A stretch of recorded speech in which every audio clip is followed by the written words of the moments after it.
Good evening. Evening, evening, evening. Good evening, sir. Good evening. Good evening.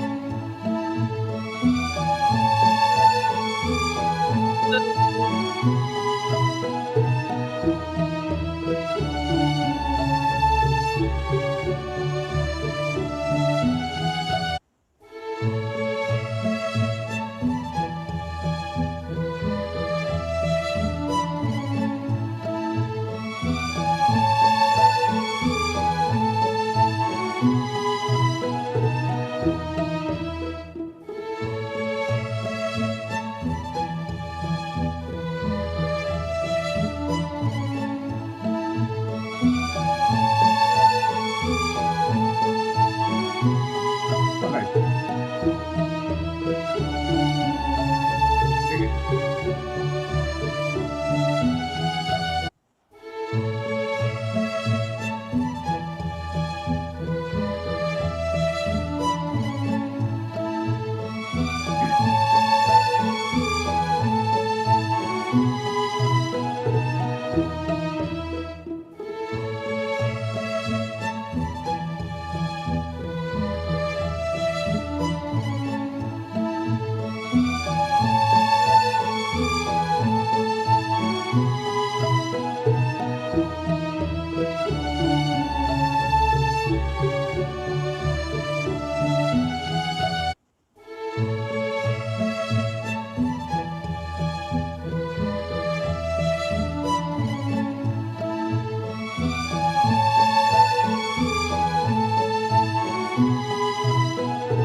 Yes.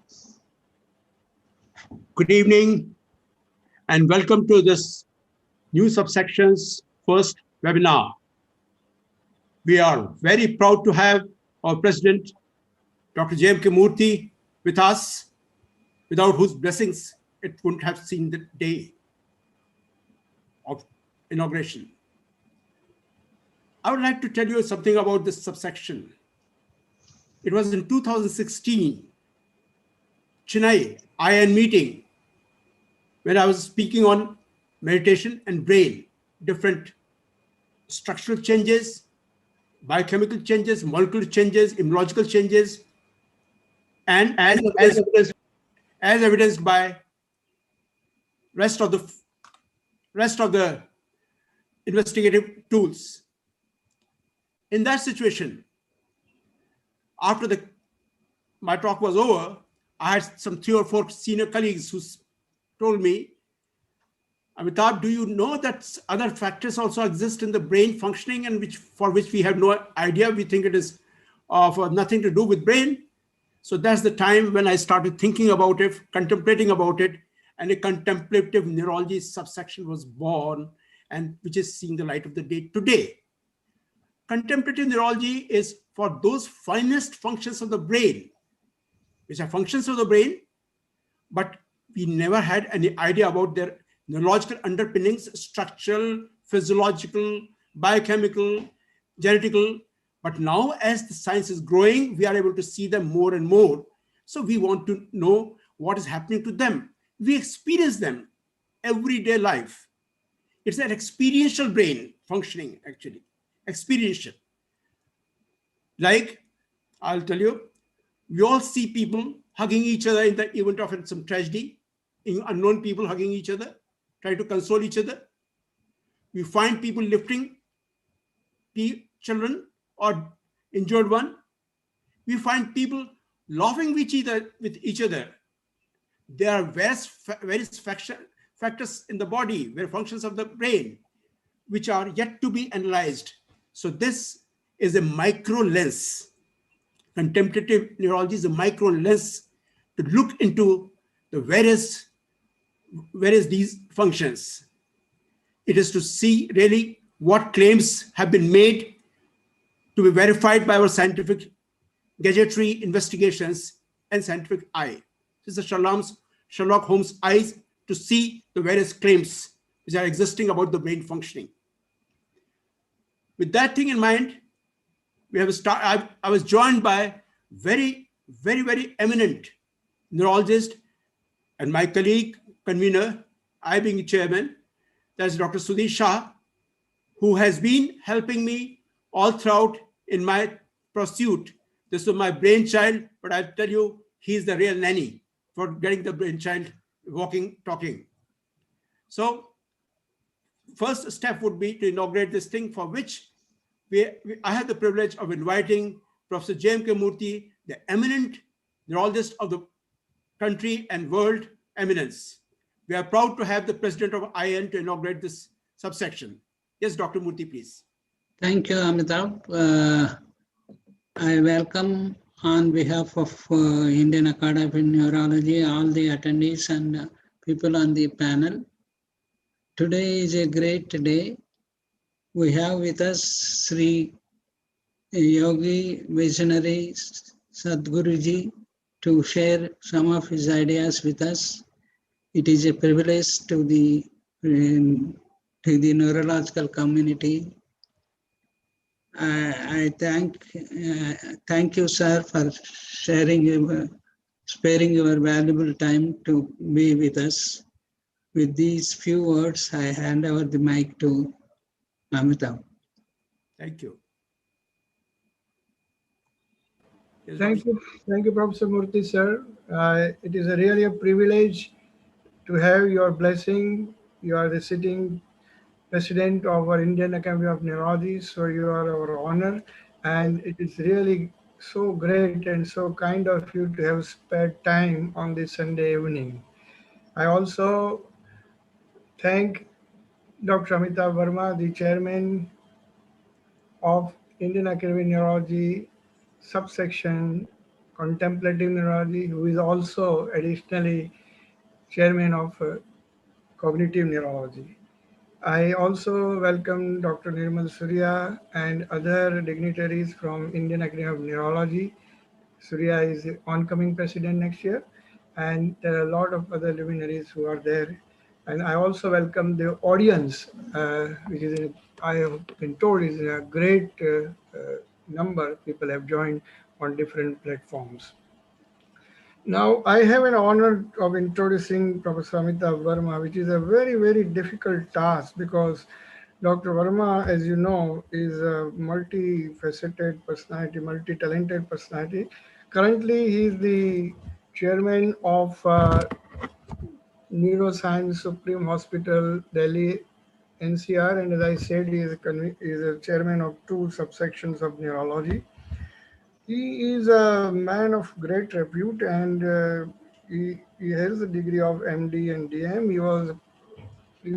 He has a standing of 45 years of practice of neurology. There is a professional experience.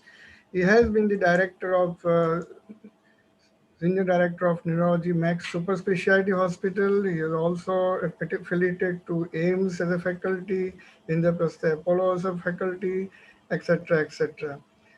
He has multiple talents, as I mentioned. He was a university cricketer, table tennis player, best debater, president of various doctors' association at state level, also at AIMS, also at Delhi, and is also a spiritual scripture scholar.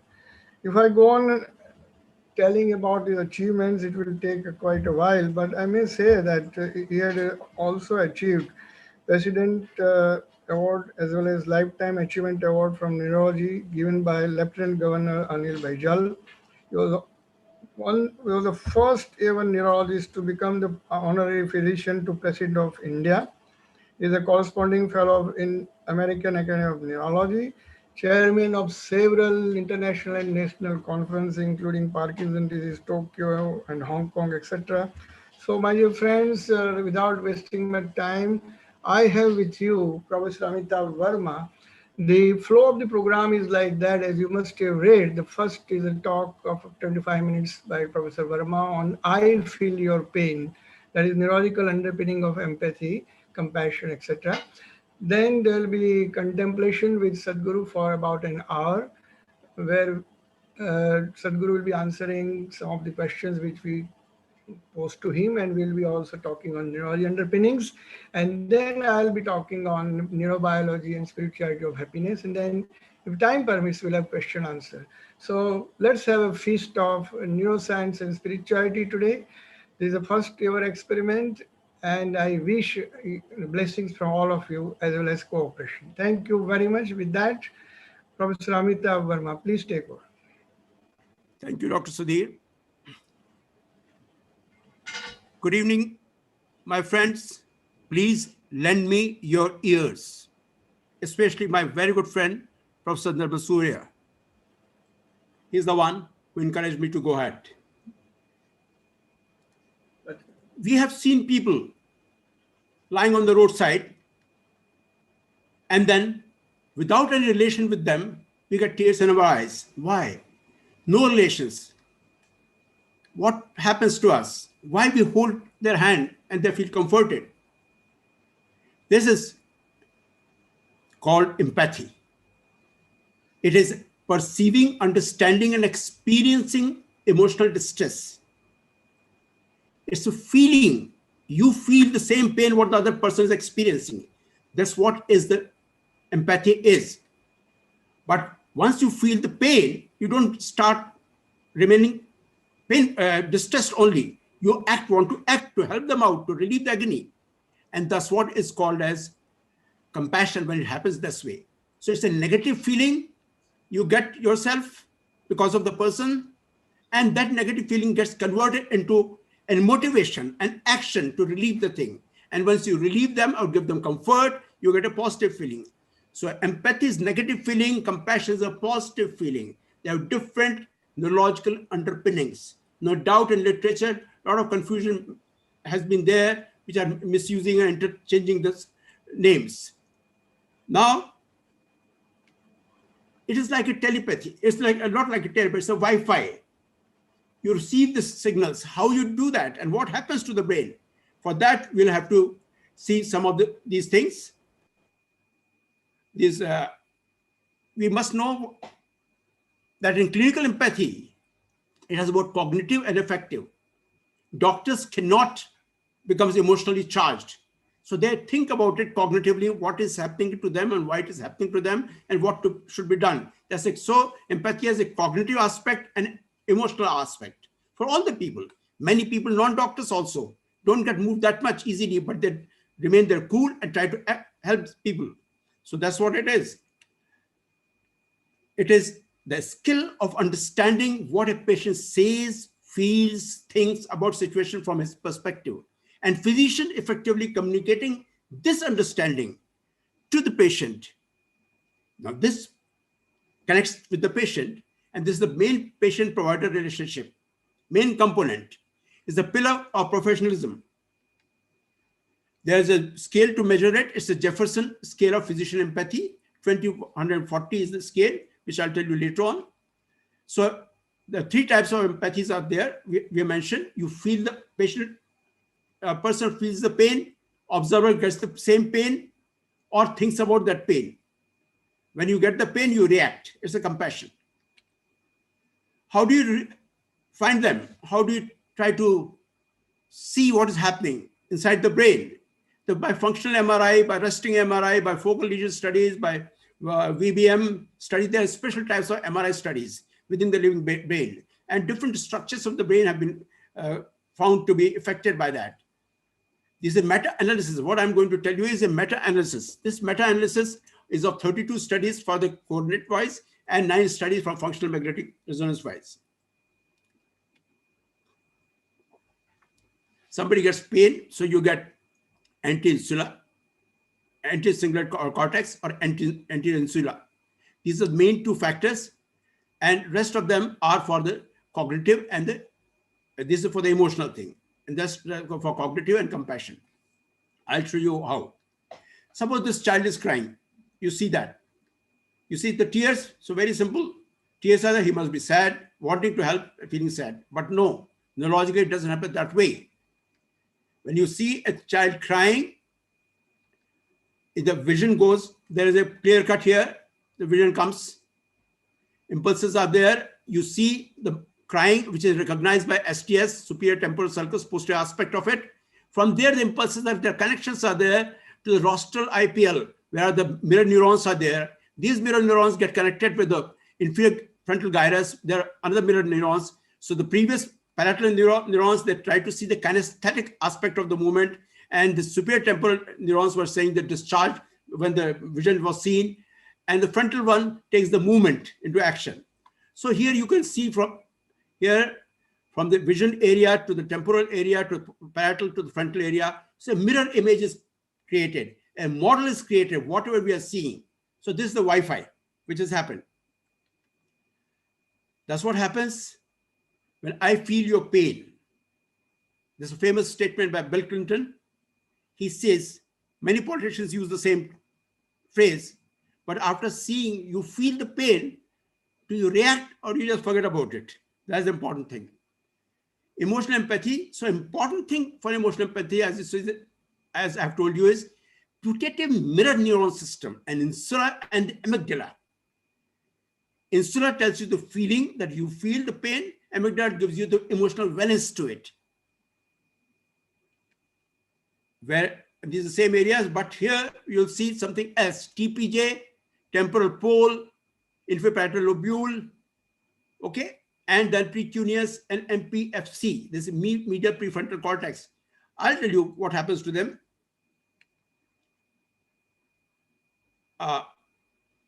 You'll find that medial prefrontal cortex is the most important thing. Oh, just let me see what happens to them. Yeah, there you are.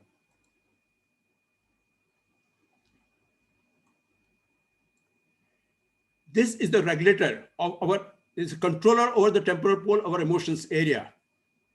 So to cry or not to cry, only or just to feel or not to feel. But this MPFC area is for controlling the emotions. So here comes the TPJ. TPJ is temporoparietal junction, which tells you about this thinking. This is, and here you can see another view of putting all the studies together in a meta-analysis. And this TPJ is area where social functioning occurs.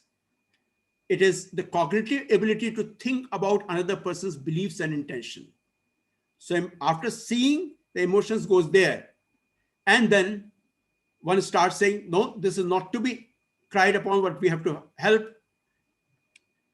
And initiation of observation of emotions. So it goes to that different area. And this produces inhibition, and motivation pathways are involved, are activated. So that will be told to you, as shown just now after some time. What happens when you see something? So the same area shared, emotional area shared. So let's see the functional MRI of such. This is, suppose green is my, when I get a pain, this is my green is my area. When I see others getting pain, that's the red area. ACC, anterior cingulate cortex, insula. These are my areas, and you can see my intensity will be much more higher than what I have seen in the insula area where we feel. But ACC, it will be almost the same. And it's shared network, only not for the pain only, but for all the touch, smell, emotions. So these mirror neurons, they have a special role to play, and they have been shown in human beings also. Previously, we thought it was only in monkeys. In the living beings, by the depth recording for intractable epilepsy, it was piggybacked on their electrodes. It was shown that the greatest activity occurs when the individual performed a task, and when they observe the same neurons fire in a similar manner. It can be seen in the frontotemporal dementia cases. You will see this, this known as mirror neurons are known as von economos neurons. This is layer 5. They get reduced in the cases of behavior variant of the frontotemporal dementia, where you will find that empathy is lacking and their behavior is changing. Now, this is important connection. Why these two areas, medial prefrontal cortex and the temporal cortex, have to be together, and they come together through the uncinate as a white matter tract, which facilitates the integration between the two. And we can see in the DTI, diffusion studies, this tract is important for us to know. It's for the monitoring one's own thoughts and emotions, monitoring own thoughts and emotions and autobiographical memory. Temporal cortex from to the medial prefrontal cortex, orbital prefrontal cortex. If you see the normal MRI of the brain, these are the areas where you can see the different tracts, especially this uncinate fasciculus is important to know. Uncinate fasciculus, because this is one which gets infarcted very often, and the sudden behavior changes occur without paralysis in a stroke case. These are the different superior longitudinal fasciculus for connecting the mirror neurons. Here, what I told you about the stroke case. And these can be changed. The changes in the uncinate fasciculus could be seen in the pro-granular mutations of the carriers of the FTD also, by their FA being low. These are the main tracts: uncinate fasciculus, longitudinal fasciculus, frontal and occipital, superior longitudinal fasciculus, and the functions I've already told you. Cognitive empathy is thus through the uncinate fasciculus. Medial prefrontal cortex controls the emotions, and you don't feel it, you only see it, which happens in doctors. There are different studies which are confirming that and giving evidences for that.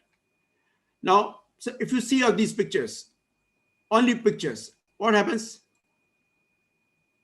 You don't cry, you see angry, upset, but this is what is happening. You are able to analyze it, but did not feel it. These are green areas are for the cognitive areas where there is no pain areas involved.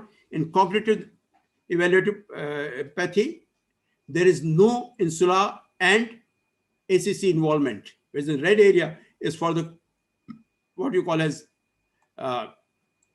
emotional empathy. So what I was asked right at the beginning, how to differentiate between the sympathy and empathy. Empathy, I feel your pain. In sympathy, I'm sorry that you are in pain. You know there's pain, but you don't feel anything. And compassion is not only you feel, you want to do something to relieve you of that pain. So I want to relieve your suffering. That's action. So whenever the action occurs, this becomes an empathy. There are different meta-analysis of different type of functional MRI studies, which I will show you in a nutshell here. In compassion, is the medial occipital frontal cortex which gets involved. The reward circuit is getting involved. From the VTA, nuclear accumbens, whole circuit is involved. So there's a warmth takes place. And so in empathic was a negative circuit, negative in the anticingulate cortex and anti-insula pain. But here negative feelings were converted into positive feelings by what? By reward circuits, by compulsion. So you change the negative circuit into the positive circuit in the person who's observing it also, and the person who's suffering it also. Now see some of the examples. It happens very often. You two are seeing, the husband wife are seeing the movie, wife starts crying, somebody's cutting and hurts the finger, you feel the pain. And this is one motor variety.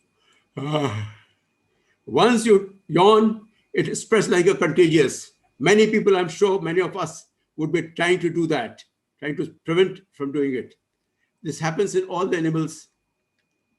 And this is Dr. No's famous scene. Dr. No, where James Bond, that spider, Tartula, was climbing on it. So this sensation comes in. This is also through the same sharing network, through the mirrors. Doctors in empathy, doctors have more high tolerance. So it can be shown by different studies. They don't get that much pain. And if you do the functional MRI studies, you find that they don't have that much involvement of the insula. They're very minimal. On the contrary, the doctors have more involvement of medial prefrontal cortex. They try to They try to hold on to the pain. They don't feel it. Or less, if they were there, who would take care of your pain? If we all start crying with the patient. If you are attached in different phenomena, every phenomena, everything which comes can be seen is modeled inside of us, is a mirror inside our brain by the same circuits. If somebody cuts, you also get the pain. Seeing, you can see that. It's not Mamata Banerjee's foot, but any foot which comes crushed, you'll get this sort of pain there. Feeling versus seeing. Seeing the pain, it produces the same circuit, as I told you, for Bill Clinton also, hopefully. And not only negative thing, if you smile, that's why people like to meet smiling people. You also get the same circuit activated. If you hear some good voice, positive voice, you also feel the same sensations in your brain. Actions, if you're having good juice, see, it produces the areas of somatosensory involvement. And others are, if you see them, others having the same, similar areas, mirror areas are involved. But if the worst thing was this one, obnoxious through the gas mask was given, rotten eggs. And what happened? Insula was activated, nauseated, vomited also. But if we saw someone else having the same thing, similar area was involved, is insula. So insula is actually connection. It transforms into limbic areas. It connects with limbic system and makes you feel. Similar in the other studies, same picture. So neuroscience supports what is borne out through our own experience. Encountering another's pain can in fact be painful for us, but taking action to alleviate another's suffering is a rewarding, positive experience. Encountering, again, others' pain can be painful. Taking action to alleviate suffering can be rewarding, positive experience. Empathy hurts, compassion heals. Empathy is feeling, compassion is action. Responding to others' suffering is being true human. That's what I would like to say. So it is the anti-insula and the anti-cingulate cortex, which are the main pain subserving areas which get stimulated. And compassion was not only understanding of others' emotion, but also motivation to help others. Now, empathy requires three essential things: listening, openness, understanding, perspective. The point of view, openness without questions. And clinical empathy is a skill of understanding what a patient says and feels, and is thinking about it. And then we have to effectively communicating this understanding to the patient. So first we have to understand their point of view, their perspective, then we should be able to communicate it to them. This is clinical empathy. Clinical empathy is the main component of the patient-provider relationship. It's a pillar of professionalism. If we are not connected, patient is not with us. A small touch while listening to the patient is compassion. Different stages, different times. Why does compassion really matter? This is the main question. This is the main question. The science of medicine is how to treat patients. The art of medicine is how to take care of them. How to take care of them. That's important.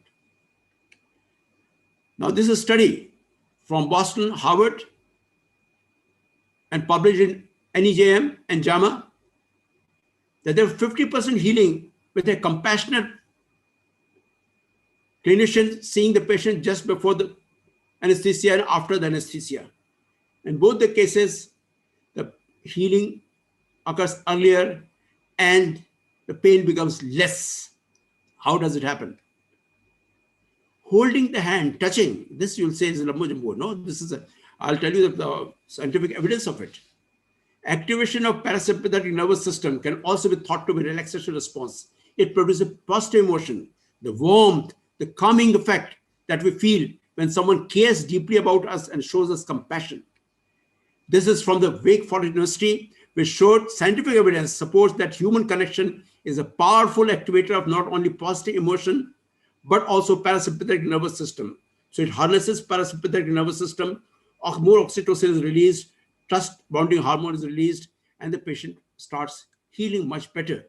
These are studies published on it. The healing occurs 4 times more if the clinician treating a traumatized patient is a compassionate one. So compassion produces 4 times more quick and more intense healing. Compassion improves quality of life in palliative care.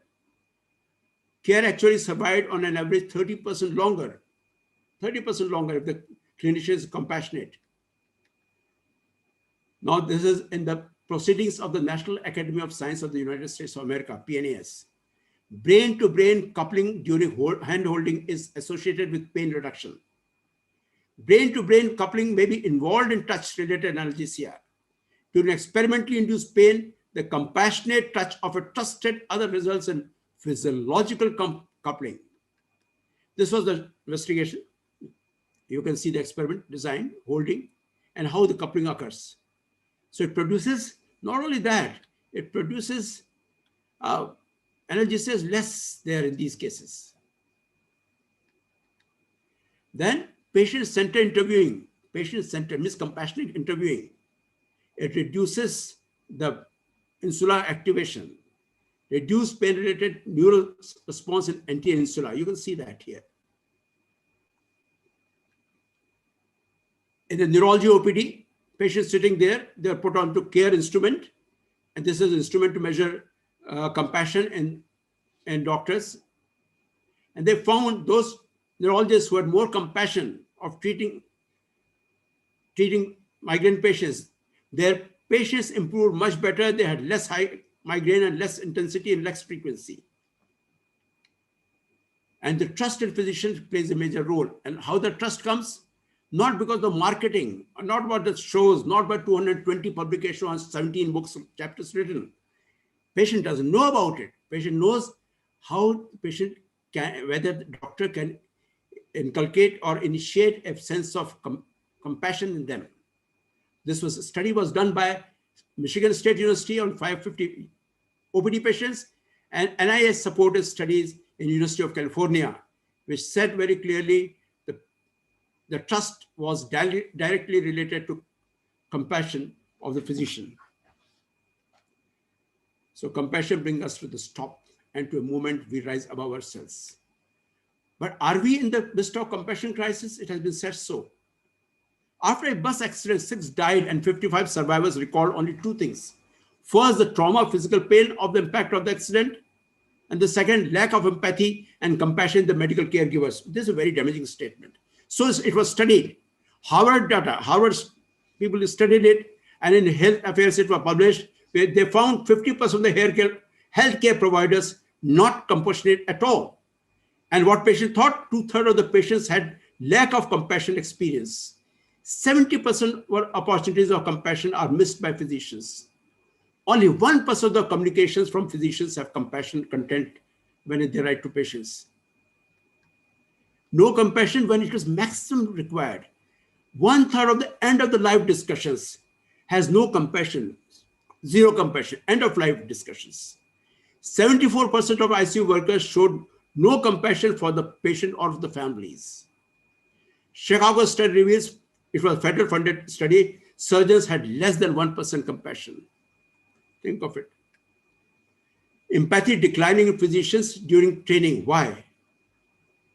17 out of 18 studies found empathy declining in medical students.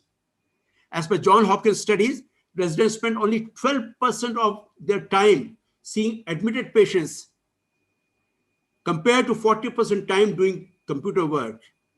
Physicians glorified type is hard to connect with patients. If you don't have time, you can't connect with the patient, because for empathy, listening, openness, understanding, time is required. Compassion is a casualty of technomedicine, because you ought to be busy with the technology so much. It takes only 40 seconds to make the difference in the compassionate conversation between the doctor and patient. 40 seconds only, 40 seconds. And 56% of physicians don't have time for compassion. Think of it, 40% of them, 56% of them. But they have lack of time for misplaced priorities. How to get the time out of it? A study in 1984 in Annals of Internal Medicine said 77% of patients are interrupted before they finish opening statement of concerns, averaging about 17 seconds. So within 70 seconds, the doctor interrupts because that doesn't have time to listen to all the story. And 2018, Mayo Clinic repeated the same test and found the time is reduced to 11 seconds before interrupting. So more technology has come in, obviously. No effort to connect with the patient, but connects with computer. You can think of it. Spend more time looking at the computer screen than looking at the patient. She's trying to give a history. But there's no connection there.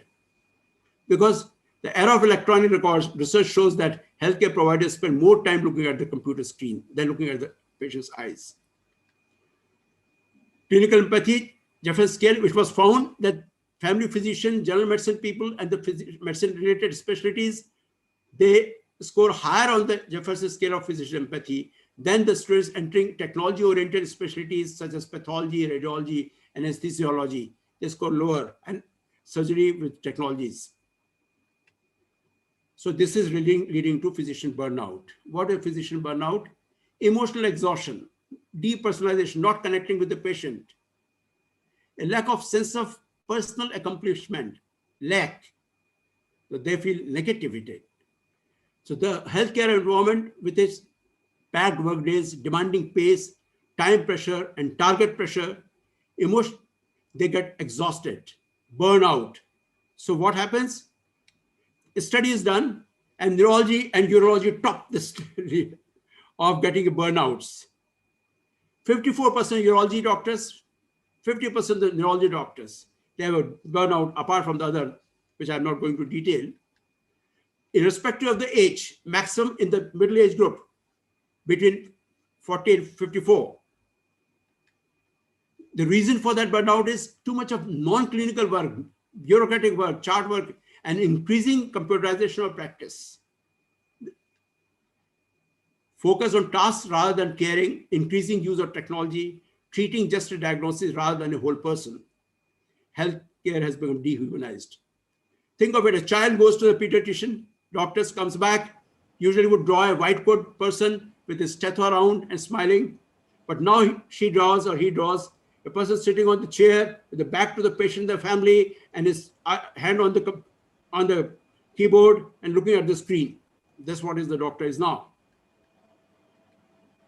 So with the result, 60% of doctors would not recommend medicine as a career to young people.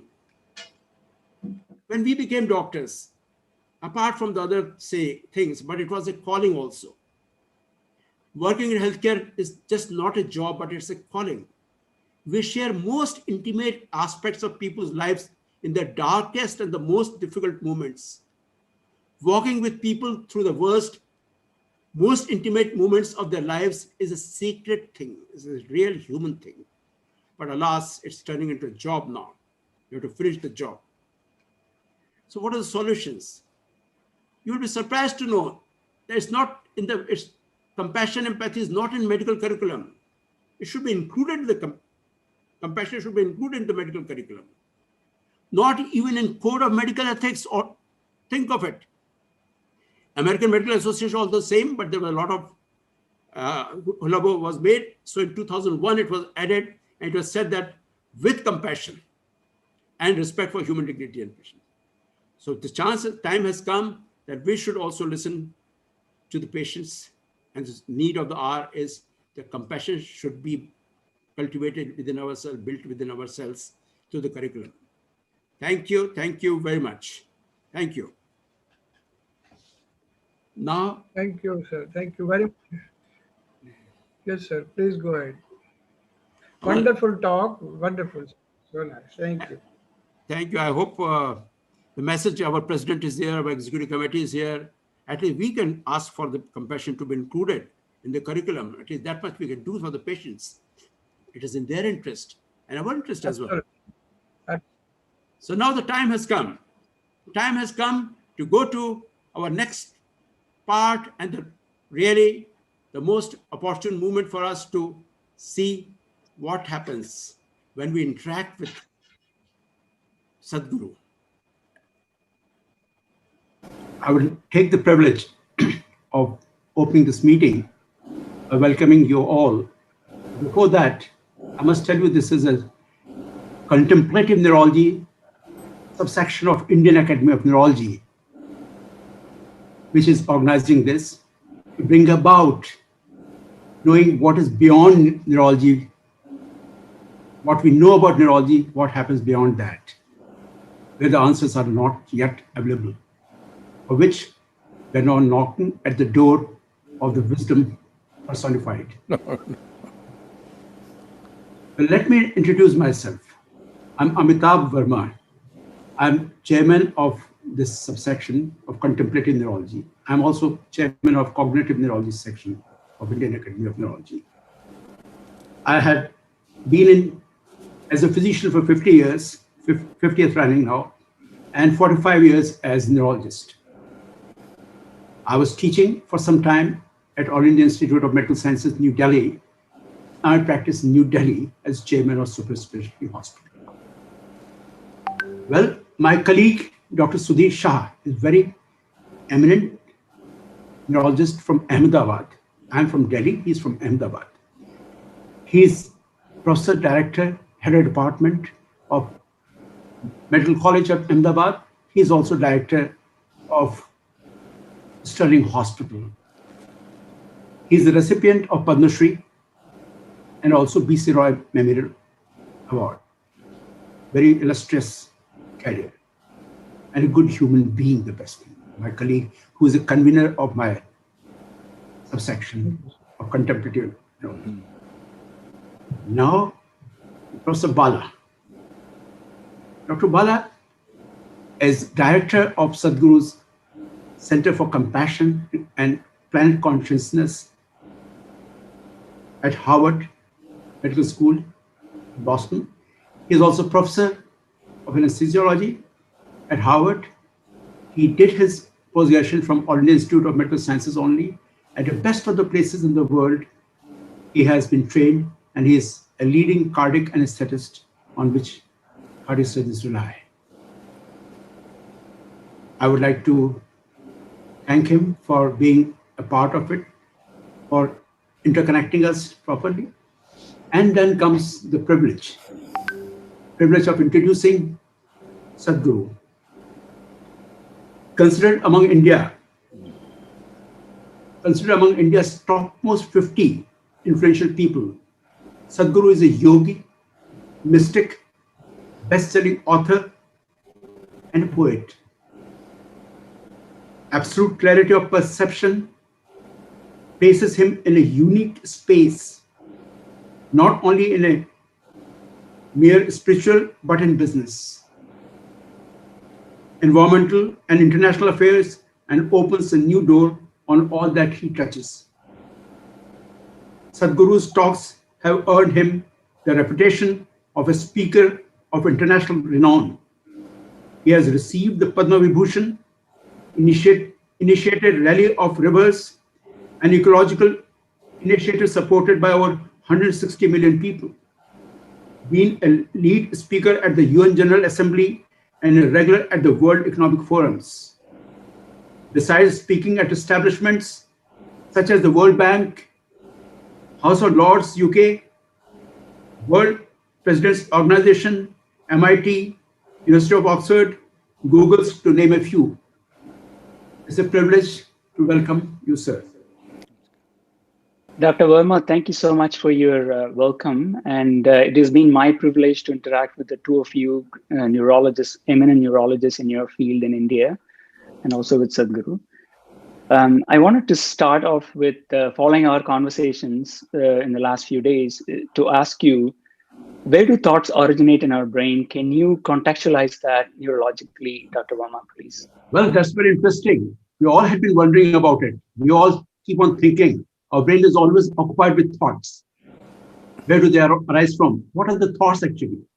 They are the brain processes leading to flow of pre-stored information in original or fragmented or reorganized form by association that can lead to reality-oriented conclusions in either audio, visual, or audiovisual perceptions. So thoughts are audiovisual. This is important. This definition will tell you that different areas of the brain have information embedded in that. But what catches these informations, brings on a particular lead, like a string, that brings it out. But that particular area in the brain is known as default mode network. By default, it is always active. It's reverberating with vibrations, reverberating, electrical impulses. This is arising. I'll give you an example. There's the brain, right? There's the brain. It arises from this posterior cingulate cortex, like that. Oh, you actually pulled out somebody's brains, huh? Oh, well, the science is not as advanced to carry on the band like that, but this is a model. So to make people understand, this is posterior, this is DMN. Now, DMN has a major, it is worth mentioning that DMN, default mode network, consumes 90% of the total brain energy, 90%. And out of which the main share is, it has a different assembly units, like a BMW has assembly unit for the car parts here, air conditioner there, at different places. So it has a major assembly unit, which is known as PCC, posterior cingulate cortex. This is the posterior cingulate cortex. It is middle side, Sindhu Jahanzia, from where it goes inside that. Now, this itself consumes 40% of the energy. It keeps on reverberating in different cycles. Usually with consolidating information, it is 4 cycles.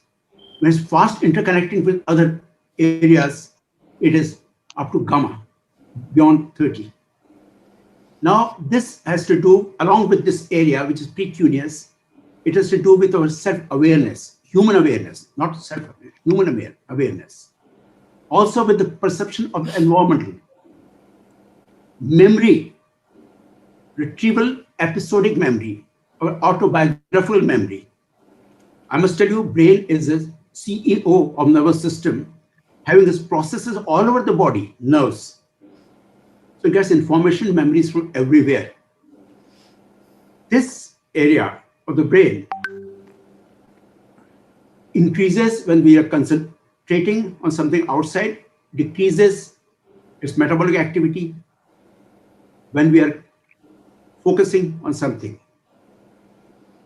on any event.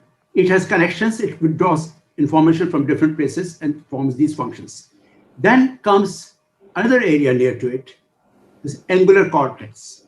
Other side we can see, where the vision can be seen, different visionary areas, not vision from the, but the seeing and escaping.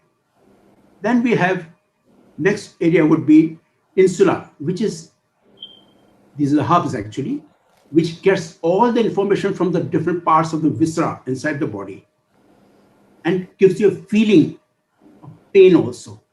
It's here you feel. This insula is connected with the emotional areas, and the rest of the area where it touches, everything else comes. This is all supposed to be autonomic center. Another area which comes in connection, is medial temporal lobe from this side. This is the medial temporal lobe. Medial temporal lobe. It is concerned with the emotional regulation. Also, it is concerned with the socializing, social cognitions, finding what others are thinking about other people, assuming. For that, in fact, the best area which is in the default mode network will be PJ, temporal, the parietal junction. This is where the theory of mind is there. It's not a mind reader, but it can have a perspective of what other people are thinking, based on so many inputs which it gets. Well, then we have the regulator, the medial prefrontal cortex and the anterior prefrontal cortex.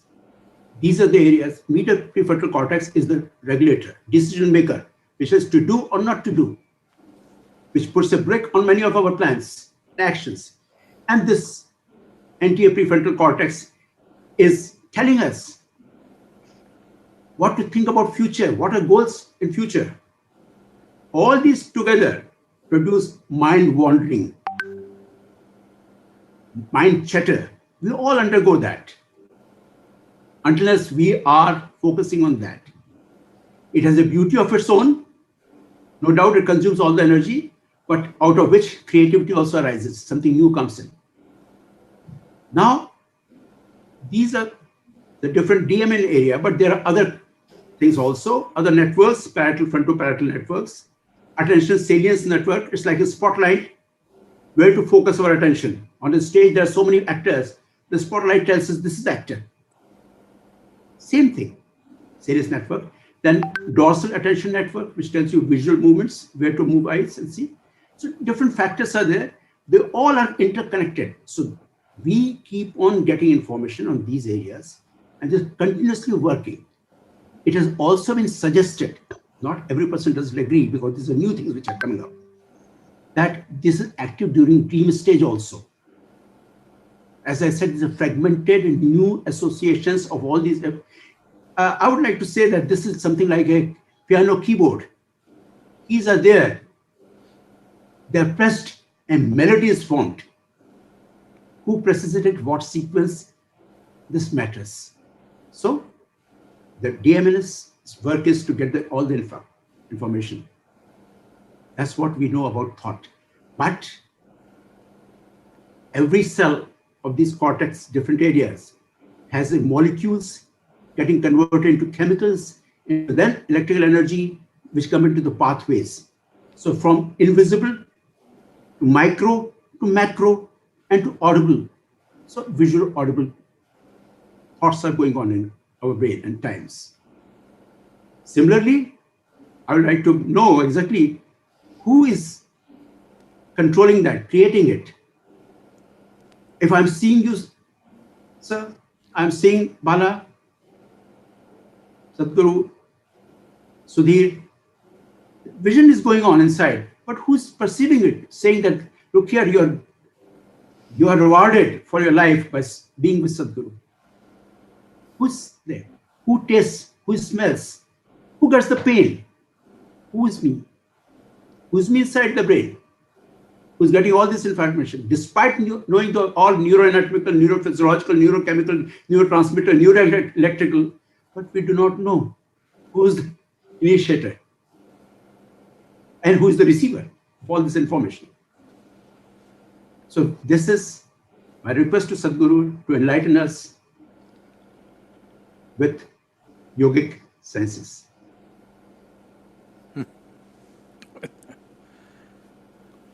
Well, these two questions put together, it'll take 3 days to answer this question.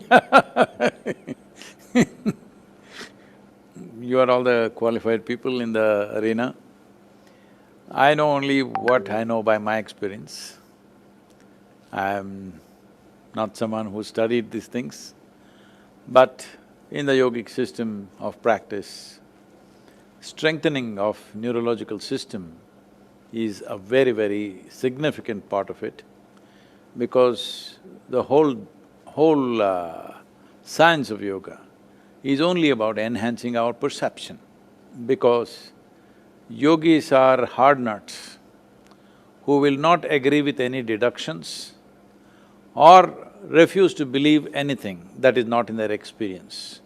So if something has to come into your experience which is not yet right now, the only way is to enhance your perception.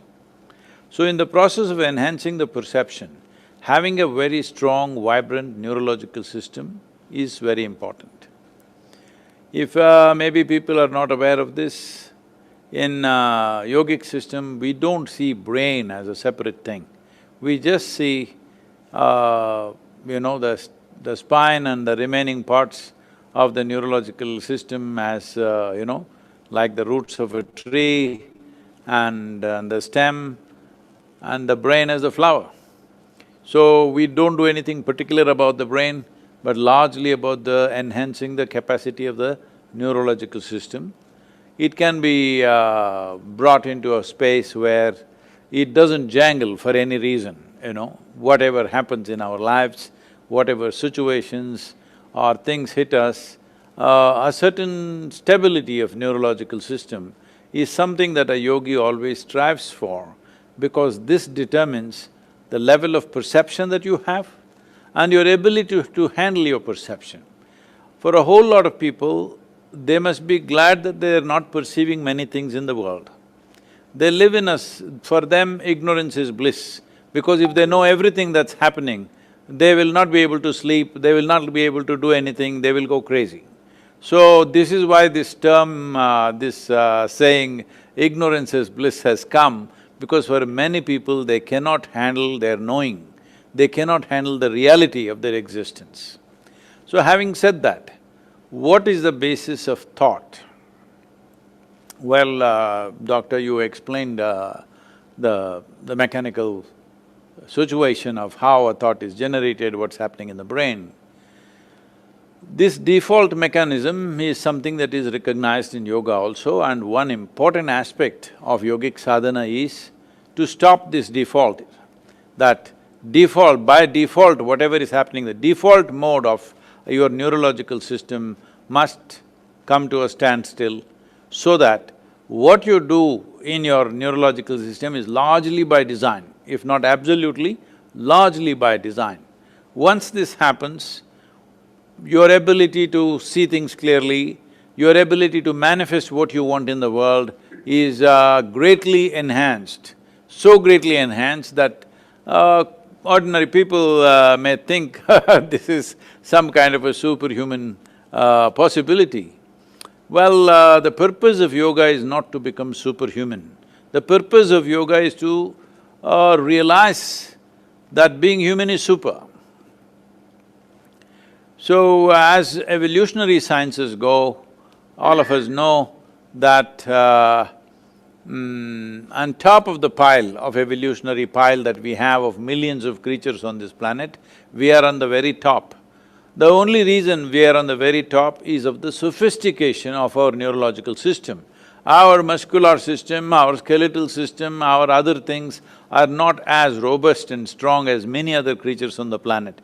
But our neurological system is so very complex, and that is why we are on top of the pile. So in terms of evolution also, it is the neurological complexity and sophistication which puts a particular creature above the other creatures. That is what has happened to the human being. So why is this continuous default mode is on? One simple way of looking at it is that we are always identified with something. Human beings, from the moment of their birth, quickly they learn to identify with something. Initially with the mother, then with the parents, then with the household, family, education, race, religion, nationality, many things, caste, creed, variety of things, thousands of identities. It is because of this need for identity, which is a tool to function in the society, as it gets concretized, as you become more and more identified, more and more this default mode becomes active. That is, you will be in an endless chain of thought process, not thinking, just thoughts are running randomly in your mind for no reason, mainly because you're identified with something that you are not. When I say identified with something that you are not, anything that you accumulate, anything that's outside of you, you're not that. It may be yours. Starting with the body, we accumulate this body, we accumulate the information in our minds, and we accumulate people, we accumulate things, we accumulate various identities. Whichever way we identify ourselves, that is the way our mind will think, because the purpose of the intellect is to largely protect the identity. The stronger your identity, the more your default mode will be on, very strongly. If your identity is not so strong, your default mode will come down. If you can sit here without any sense of identity, your default mode will be almost off. In the sense, I can tell you, I know a whole lot of your colleagues will go at me, but it's all right, it'll at least start a debate, that, like if I close my doors and withdraw for something for a few days, for 3, 4, 5 days, I won't have a single thought on my mind. I am not reading something, I am not looking at any a medium of television or phone or anything, I am not even looking out of the window. Not a single thought passes in my mind, because the process of life is a much bigger phenomena than the thought process. Unfortunately, most human beings are so deeply identified with their own thought process that the thought process cannot stop. The thoughts that you create are your making. Whatever they are, by default or by design, what you create is your making. So what you create cannot be you. It is yours, but it is not you. The moment you get identified with that thought process, you may call it by many names, you say my nation, my family, my husband, my wife, my child, my race, religion, but these are all just thought processes. That something is my nation, somebody is my family, something belongs to me, something doesn't belong to me, these are all just thought processes. So once your default thought process goes down, if not stop, at least it goes down to the minimal level, identity will become loose, or if you consciously push your identities away from you, thought process will go down naturally, that people will know many moments or minutes and hours of thoughtless experience. When you're without thought, this doesn't mean you're unconscious, you're very, very conscious. Actually, you're really conscious only when there is no distraction of thought. So consciousness is very much on, but the thought process is an activity. It is like my hand is moving right now, if this is being moved by me, it is okay, but if it starts jumping by itself, that you will… I don't know what will be the ailment, but it'll be some ailment, maybe some Mr. Parkinson's or somebody else is visiting me, all right? So if my hand starts jumping, we know it's an ailment, but if our mind is in that state, we are giving it a very dignified name of default mode. No, it is just the same thing, we must find one Mr. something Samson or Johnson or somebody okay, instead of Mr. Parkinson, because it's jumping around for no reason. So in the yogic system, this default mode is almost looked at like an ailment. It's an ailment that the mind is not in what is called as a sthira state. It is not stable. It is jumping all over the place because unnecessary identifications we have identified ourselves with, because of that, this will go on. Now, this thought process as such, the content of it is coming from various dimensions of memory. We identify 8 dimensions of memory, which are like elemental memory, evolutionary memory, karmic memory, conscious memory, unconscious memory, articulate and inarticulate memory, and the present state of very conscious, immediately active memory. So these 8 forms of memory are feeding the thought process. The most conscious part which we are using on a daily basis, we know our name, we know in which town we are, this is our immediate type of memory. But our genetic memory is also built into us. We don't see… the yoga doesn't identify brain as a separate space at all, because we say this is manomaya kosha, that is, there is a mind throughout your body. Because every cell in the body carries more memory than the whole brain can carry, because the genetics, how our forefathers were 1,000,000 years ago, still every cell in the body remembers, to the minutest detail, to the color of the skin, the tone of the skin, it remembers, the way our hair is, it remembers. So 1,000,000 years ago, how our forefathers were, still that memory is instilled within us. So every cell in the body has enormous memory and also intelligence to conduct very, very sophisticated chemical processes that are happening. So, mind is right from head to toe, there is a mind, that is how yoga sees it, it's a sheath of mind. Now, today, because of the type of modern education that we do, because it's very intellectual, we are only using one part of the intelligence. This is the reason why… this is one of the main reasons why human beings are so stressed. Though never before in the history of humanity we knew the kind of comforts that we know today, we know the kind of arrangements of survival that we know today. Humanity has organized its survival process better than ever before in the history of humanity. We have more comforts and conveniences that nobody could dream of even 50 years ago today.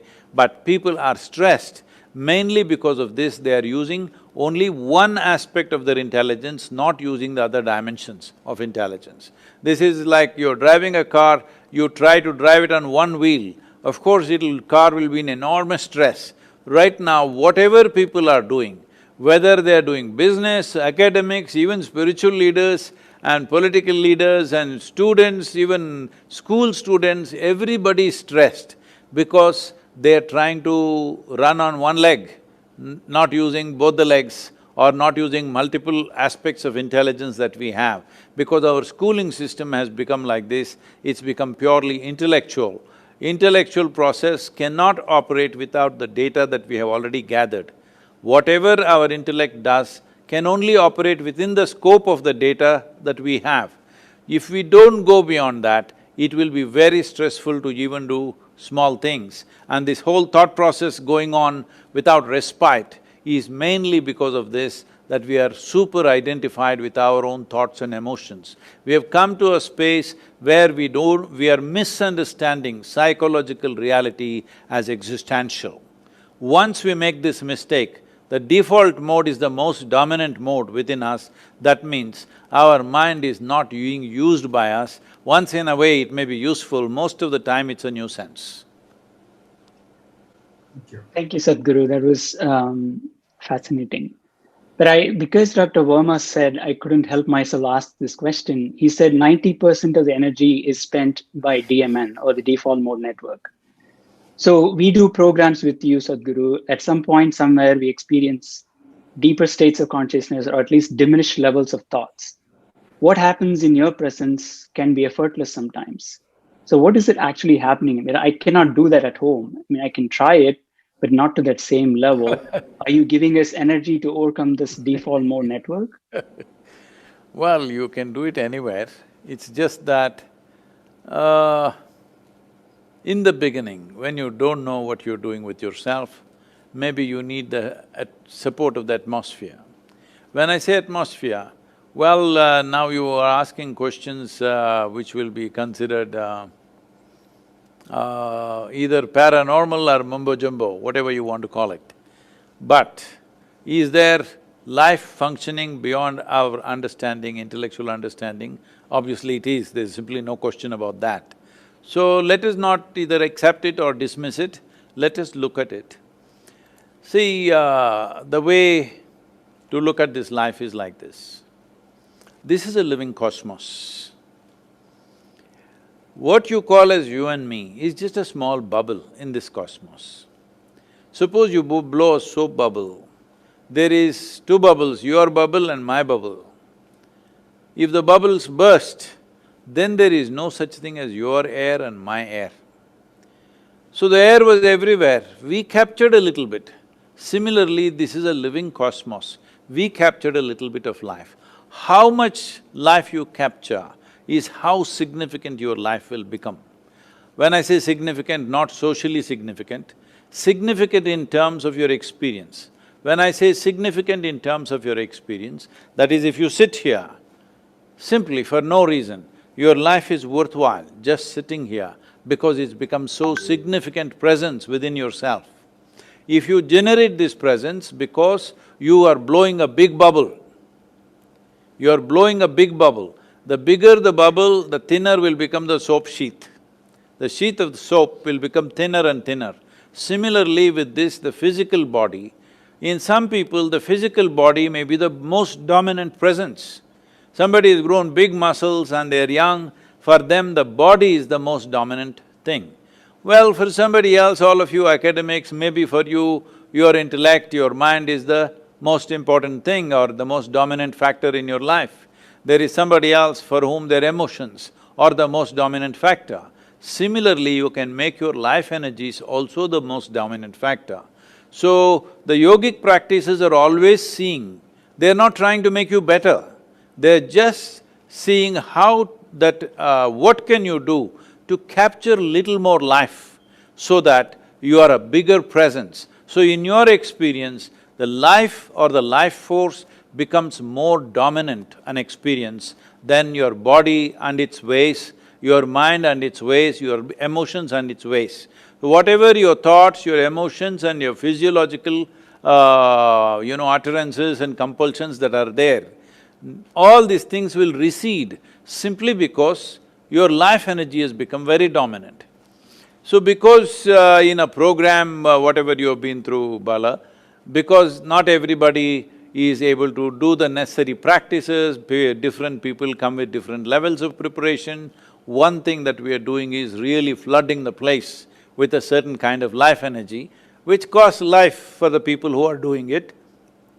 But once you do this, everybody falls into place. As you have seen, even if, hundreds and thousands of people are sitting, this is people keep telling me all this, Sadhguru, this is the only place where 500, 600,000 people are sitting in one place.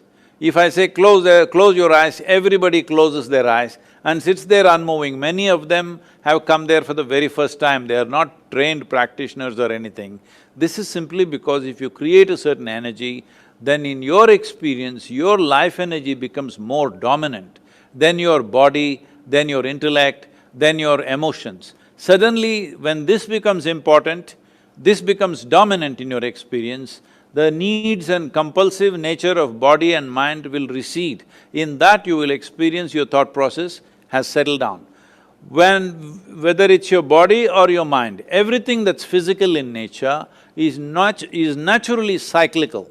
When I say naturally cyclical, whether you take a single atom, it is moving in circles. You take the planetary system, it's moving in circles, the galaxies are moving in circles. Everything that's physical in nature is always in a cyclical motion, and this is our idea of time. Our idea and experience of time is our own bodily cycles and the cycles of sun and moon, which gives us a sense of time. So one thing that happens when your life energies, which are not so physical, nearly non-physical, almost in a transient state, when that becomes dominant, the cyclical movement of your mind and body will recede. You might have noticed, we are doing a program, I don't give a bathroom break for 5 hours, 6 hours, nobody goes there because there are no thoughts and the cycles of the body also have, become less dominant. It's not that it's gone, they have become less dominant. So in that sense, you might have experienced lower level of thought. Can you make it happen at home? You can make it happen anywhere because you are as much life as I am. It's just that your focus has been on your mind. See, you lost all your hair. You're a young man. Thank you, Sadhguru. So Professor Shah has done a wonderful paper on pursuit of happiness. He has been, I was just reading that article. Professor Shah, can you explain what is the neurobiology of happiness as we know from the neurological point of view, please? Yeah. Thank you, Dr. Bala. Namaskaram, Sadhguru. I think I must thank all of you for giving me this wonderful privilege and opportunity. Now, basically, we are all tossing with the same thing. Ever since human existence, we are concerned with how to improve brain power on one side and how to create happiness for ourselves. These are the fundamental questions. And doing my research and reviewing a lot of papers, I realized that there are 3 different levels of happiness. One is physiological, that is body-based, related to 5 senses: eat, drink, and be merry. With the eyes, we hear; with the ears, listen music; with taste, tongue, you taste and touch and all that. So this is sensual, physiological, which is a very short-lived, transient happiness. The second level, which is more of a human type, the previous is more of animal instinct. This is a human instinct, that is joy.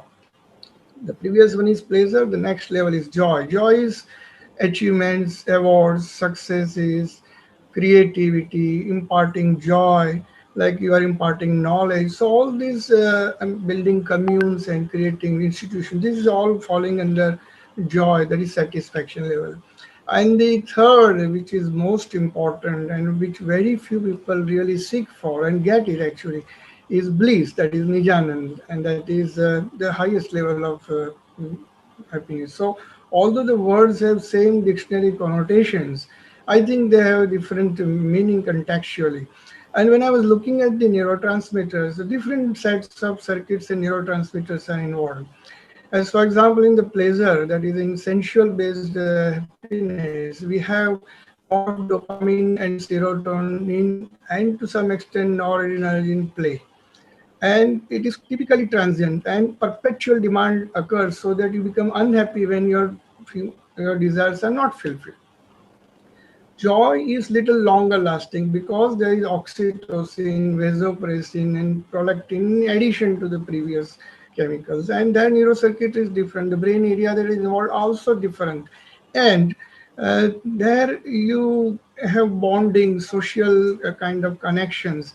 But these two has dependence to some extent. But so we should be looking towards that kind of happiness which is coming from within.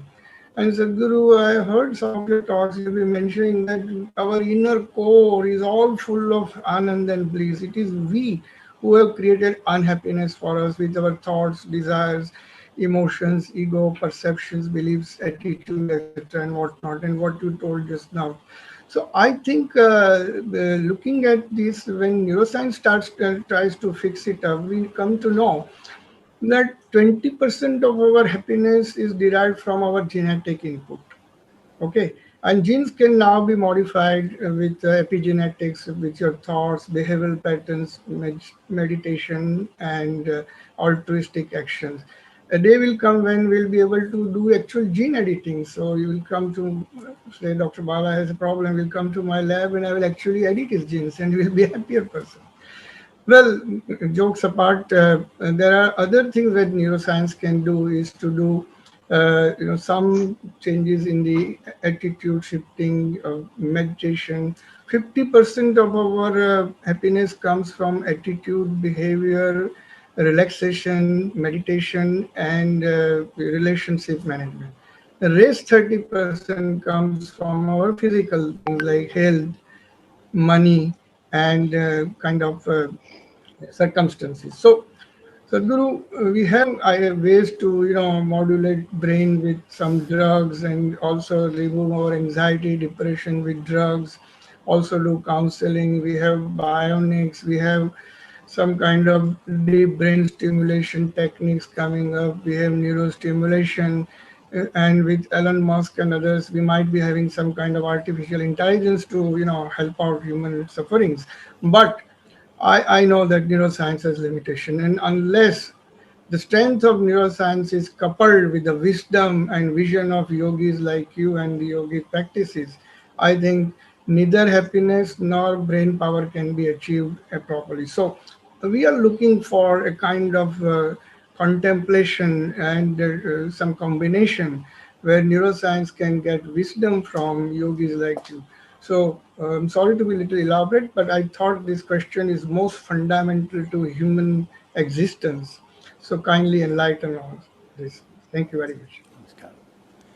See, there's different words that you employed: pleasure, joy, bliss. There's another way to look at this. I'm trying to make it more simple. See, it is the pleasantness of experience. A human being is always looking for pleasantness of experience. Whatever it is, their idea of wealth, their success, relationships, pleasure, heaven, everything essentially means pleasantness of experience. So we will put it this way, if the body is pleasant, we call this health. Everybody wants it. If it becomes very pleasant, we call it pleasure. How it happens, it doesn't matter, but this is what it is. If your mind becomes pleasant, we call this peace. If it becomes very pleasant, we call it joy. If your emotions become pleasant, we call this love. If it becomes very pleasant, we call it compassion. If your very life energies become pleasant, we call this bliss, and if it becomes very pleasant, we call it ecstasy. If your surroundings become pleasant, we call this success. Only to create pleasantness in our surroundings, we need the cooperation of various forces. Because to create external pleasantness, everybody around has to cooperate, otherwise it was not going to happen. But for pleasantness of body, for pleasantness of mind and emotion and energies, it is 100% our business. So it is because of this that this entire Indian way of looking at things is like this, that your life is your karma. The way you're experiencing your life right now, the situations that you are in may not be yours 100%. But the way you're experiencing it right now is 100% yours because you can determine the nature of your experience. You may not be able to determine where you are, what you are doing many times in your life, but you are able to determine how you experience whatever is coming at you. What the world throws at you is not always your choice. What you make out of it in your experience, how you respond to it, how you experience it, is 100% your making. This is why we always, this is the only culture where constantly we've been reminding you, your life is your karma, that means your life is your making. The way you're experiencing it is 100% yours. Having said that, about the chemistry of whatever you said, I'm not an expert in that, but there have been researchers, and Bala is very aware of this, that certain like studies have clearly found there are cannabinoid receptors in our brain and the body also, millions of them. So we are capable of producing this within ourselves. So chemically, we can activate the system in such a way, if you keep the system very exuberant and vibrant, it will also have this, that it doesn't matter what happens with the external situations, there is a certain amount of pleasantness within you which is not threatened by anything, which cannot be taken away by anything. Once you have this assurance, no matter what happens with your life, this is how you will be. Once you have this assurance, you have no fear of suffering. When you have no fear of suffering, that is when a human being will really want to explore the deeper dimensions of everything, because there is no fear of suffering. Otherwise, most human beings are always curtailing themselves because of fear of suffering. Every step that they take is half a step because the question of what will happen to me is always there. Essentially, it means that the fear that if this happens, I may suffer, or that happens may bring more suffering to me. This fear is always controlling the human being. This is the reason, this is very significant, I'm putting it in a different context. This entire culture always talked about liberation. The only goal is mukti. Liberation need not necessarily mean you got liberated and dissolved somewhere. Yes, that is also a possibility, that's a different dimension. But right now you are liberated means one important thing is you are free from the fear of suffering. If the fear of suffering is gone in you, in many ways you are liberated because life and various mechanisms of life cannot hold you down. The many mechanisms that are there in our life to help us to live here can help us at one level, also curtail us at another level. You know, the society in which you live, the family that you make, the education that you go through, at one level it empowers you, another level it curtails you. To become free from that, mukti on every level of life, that you have become free from suffering, suddenly you feel that you're liberated. The way you think, the way you feel, the way you experience life and the way you act and perform in the world, everything will be… there will be clear signs of liberation in everything that you do. This is why liberating is very important. Why I'm stressing on this is because the rest of the world has always been talking about controlling the mind. They think it's some out-of-control instrument, you have to control it. No, you just have to liberate it. Liberation means one thing is from fear of suffering, another thing is from the ignorance of believing that you are something other than what you are.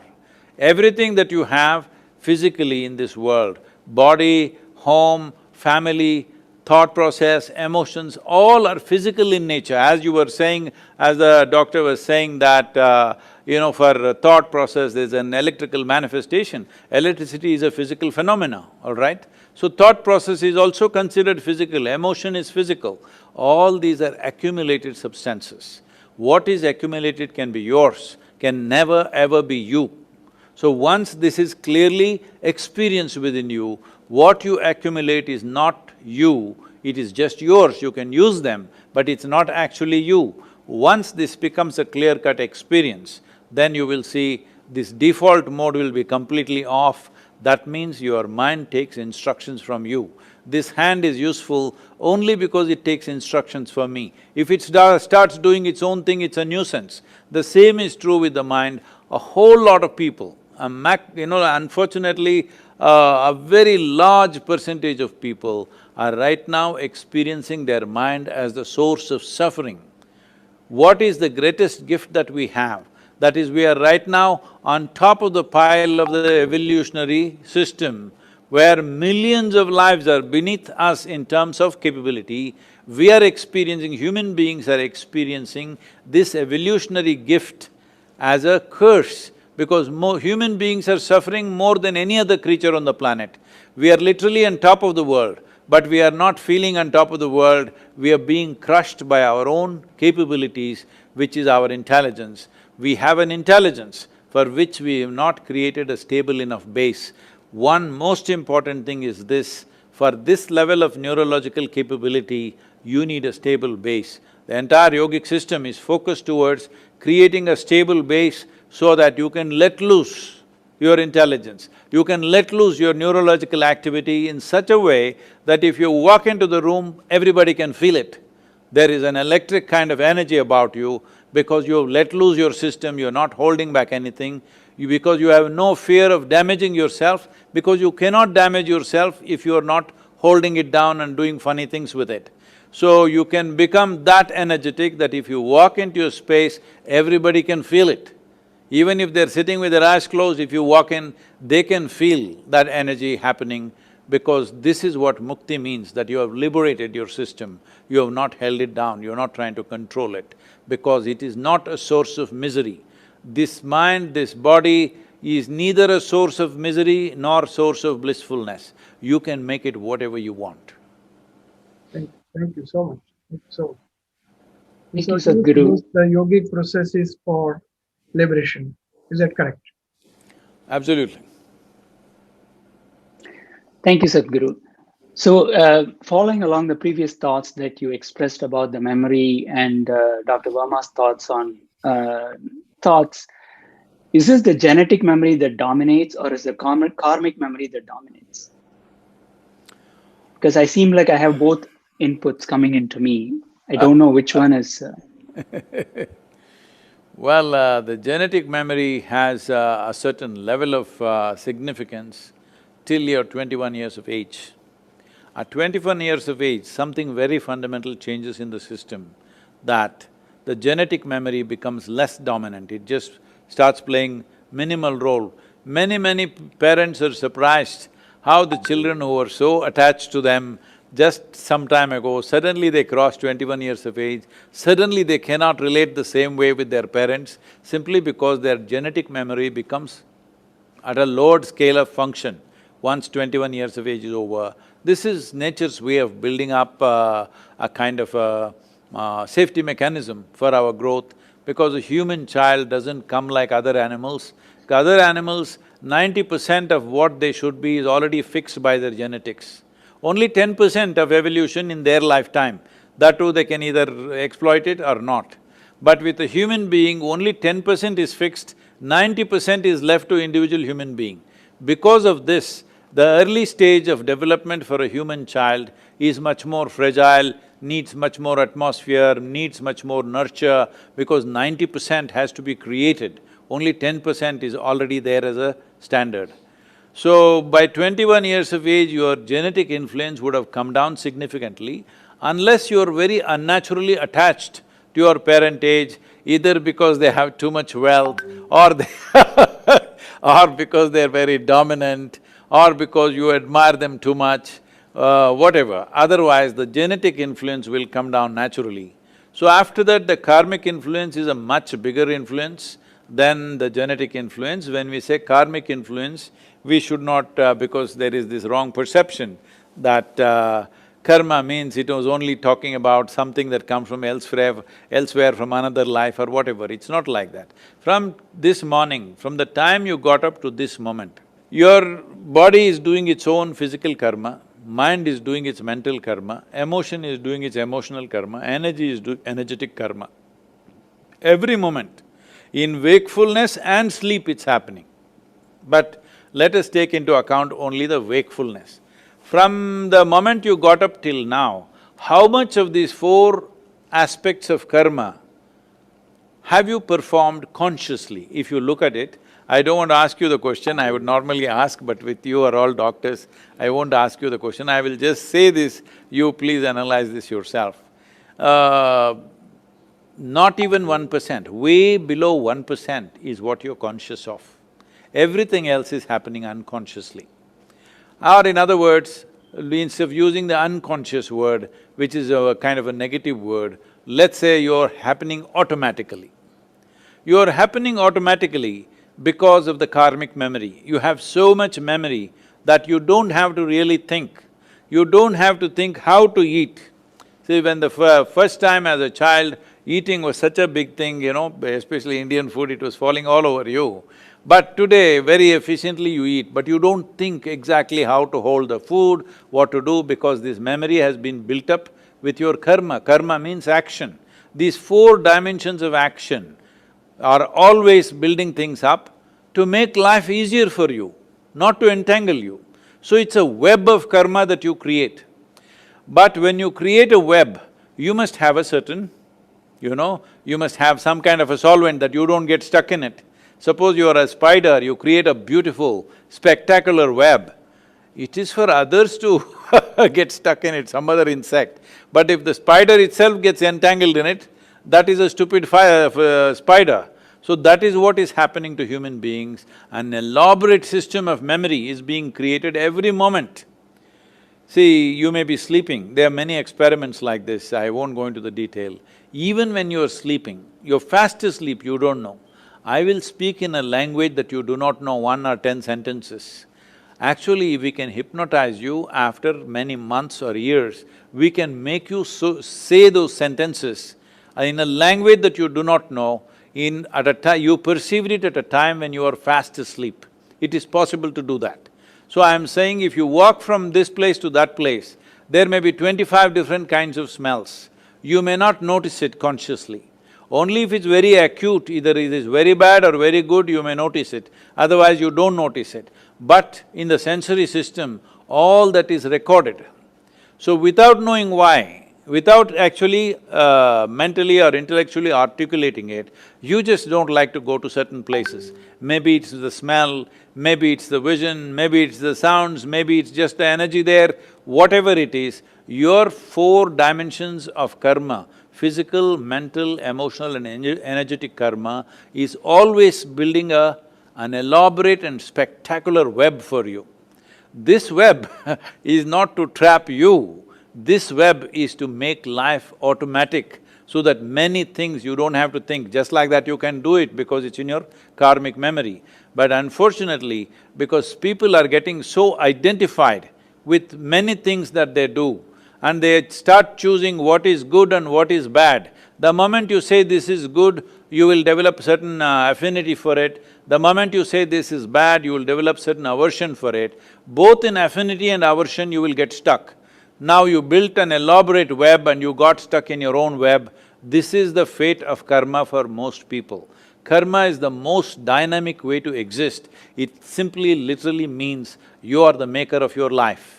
For you to be the maker of your life, without your neurological system functioning to your commands, you will never be the maker of your life. You will always be an accidental life.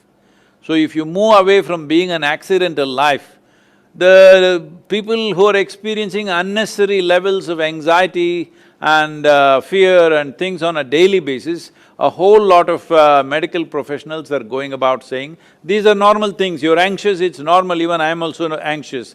This is not the way to make a human being. A human being is capable of being above this. We are considered as human beings.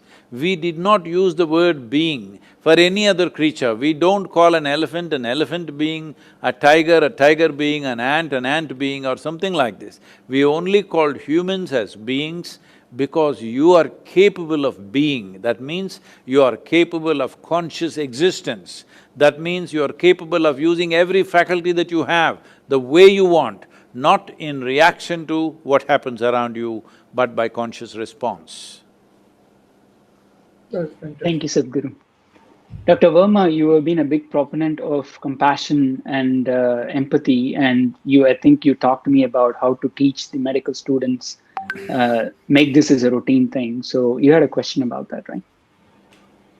Dr. Bala, thanks for reminding me, asking me to tell you about neurological aspects of pain, what others are feeling, and how I'm responding. I feel your pain. This is oft repeated statement given by politicians and many more people. And then we also talk about compassion. In empathy, you feel the pain is a mirroring of the same neurological circuits in the brain occurs what the sufferer gets. It's an interpersonal reverberation. It's like a Wi-Fi. That person sends an impulse, you receive it. There are mirror neurons. Same expressions are created. Same pain circuits are involved, but nothing else, not more than that. So it is a negative emotion generating another negative emotion. Now, beyond that, if somebody goes out and tries to help, give them love, warmth, this becomes a compassion. Here, a negative emotion is being converted into a positive emotion. No doubt, neurological underpinnings are different. Here, the pain circuit is not activated. They understand it. So that system of understanding is there. Same, TPJ. And there is one more area, medial frontal cortex, prefrontal cortex. This starts a motivation for the reward circuit to act and go. And this gives rise to his own satisfaction, definitely. But at the same time, that act releases the person's suffering. So it changes. So empathy hurts, compassion heals. Empathy is a feeling, compassion is an action. This is one particular thing which we want to say.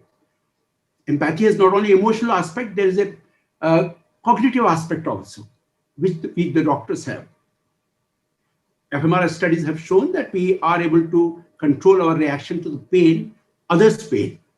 Very clearly, this has been shown that we may only stimulate when seeing somebody is in pain, or when there is a picture of pain, only the medial prefrontal cortex is stimulated, not the painful area which others will get it. Now, important thing is the interpersonal relationship is the pillar of the society. The medical profession has been now lately being teased about being too technical, there's a compassion crisis. This oft-quoted statement, 2 buses collided, 3 people died, 55 survived. Those people who survived, they were asked, what do you recall of the incident? The impact and the, sorry to say, being a doctor, and the non-compassionate, non-empathetic approach of the medical care providers. The studies have been there, one after another, where it shows that it's a Harvard study only, in the Health Wire it was quoted.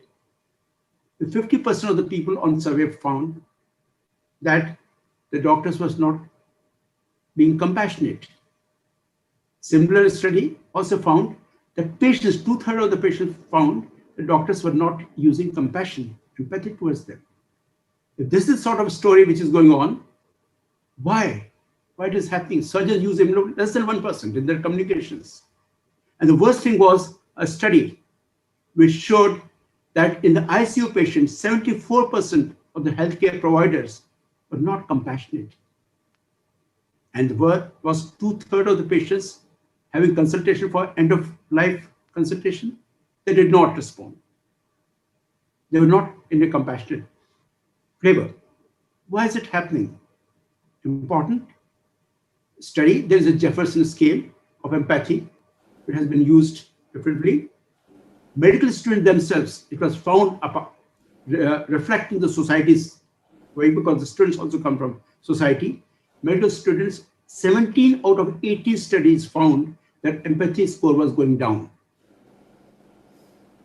Then, it was after this study was published, American Medical Association included compassion in their courses, some of the courses somewhere at different places.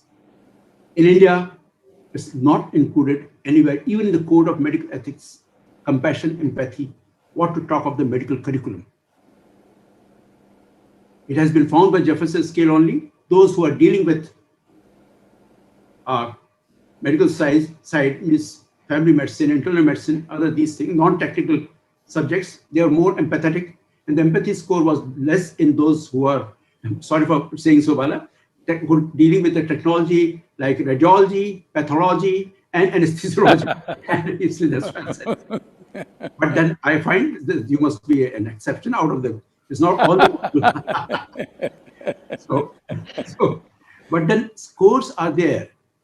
Why people are becoming that? Not only training, not only that, the workload, there's a condition term known as burnt out physician, physician burnout. And in which neurology and urology top the score. Is when people are having emotional exhaustion, they're not finding themselves capable of getting what they deserve. They're getting disconnected with the patients. Disconnected with the patient. That's why this is happening. Why? If you find out from them the various reasons given, one of the main reasons given was very clearly they're burdened by non-patient care work, burdened by the computer work, 40% to 38%. These are the scores they have given. Now, another interesting thing was very clear. If they spend only 12% of their time with the patient, 40% of time is on the computer screen. What is important? A child was asked to draw how the doctor is, because empathy requires listening, allowing them to expand, understanding, and communicating to them. This is a medical empathy. Where a child was asked to, after a doctor visit, was asked to draw a doctor's face. Previously, they would have drawn white coat and stetho and smiling or serious face. But now he draws a person sitting on computer screen with his back towards the patients and front towards the computer screen on the keyboard. So that's what is happening. We are getting disconnected. Important thing which I wanted to know is not only that it should be included in the medical education curriculum, but there should be some ways of increasing. But these are all circuits with like a neuroplasticity. When can it be improved upon by yogic sadhanas or yogic methods or some other ways of life? No doubt, curriculum will only give one idea about it. But we have to practice it, we have to inculcate it, we have to improve the social culture so that less of the litigations, less of the lack of trust. Thank you, Dr. Verma. I think Sadhguru had something to say about that. Yes, please. Namaskaram.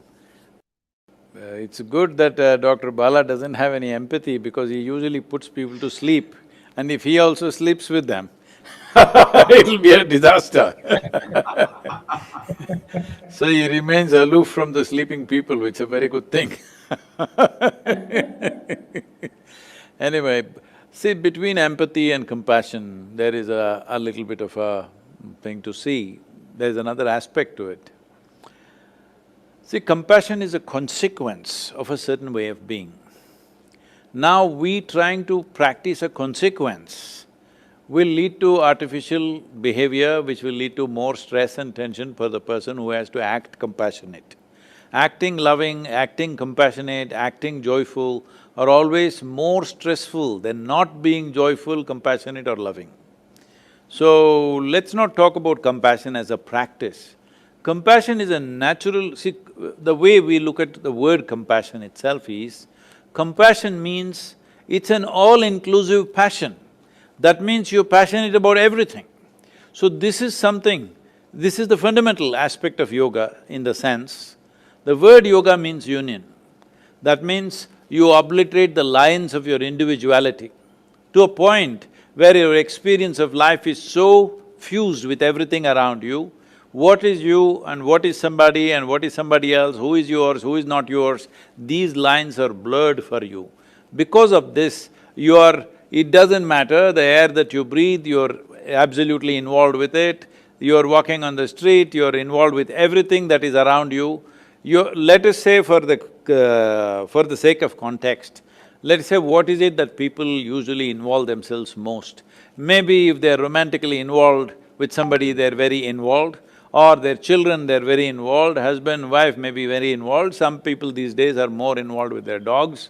Whatever is their involvement, whatever is the highest level of involvement they have in their life, if they show the same level of involvement with everything without exercising their sense of discrimination or discernment from one thing to another, where I should show involvement, where I shouldn't. See, involvement and action are two different things. I'm involved with everything.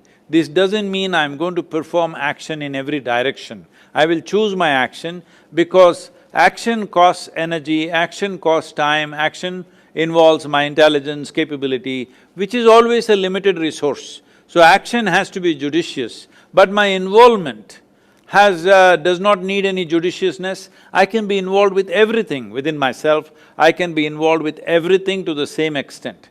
Without this indiscriminate sense of involvement, compassion will not be the product.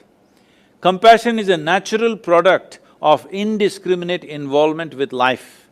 You are not discriminating what is mine, what is mine, what is not mine, what is important, what is not important, what is good, what is bad. Whatever you are in touch with, you are equally involved. But action is judicious because that's the only way action can be. If this happens, consequence is compassion. But if empathy happens, see, empathy means, as you described, doctor, it is literally feeling the pain. Well, they have made a lot of experiments with mice, and they have found if there is pain in one animal, pain is created. The others are all feeling pain, much more pain than the one who is actually injured. So if this happens, the observations, and also in life we have observed, when people feel this, that if somebody is in a state of pain or suffering and they start feeling it strongly, the first reaction is there is an aversion and they want to move away from it. So usually empathy does not breed compassion.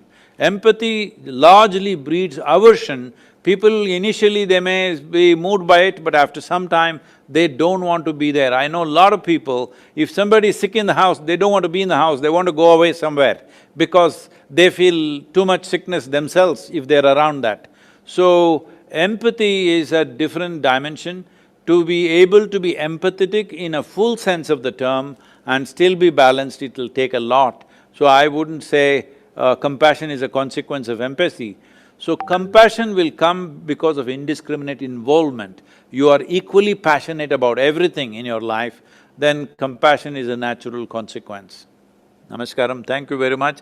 I'm sorry, you're all hugely qualified people, you're allowing an ignorant person like me to talk to you. Thank you very much. You have Thank you transcended so much, knowledge Sadhguru. from above, sir. Your knowledge is from you cloud, so we are just mugging up from books and you have universal knowledge.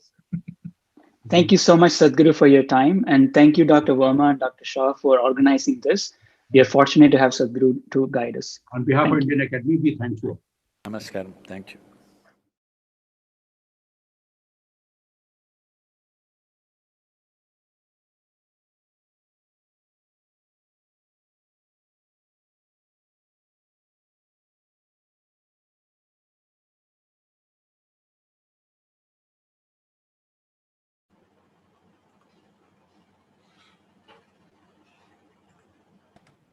Sir, can I request you to please unmute yourself?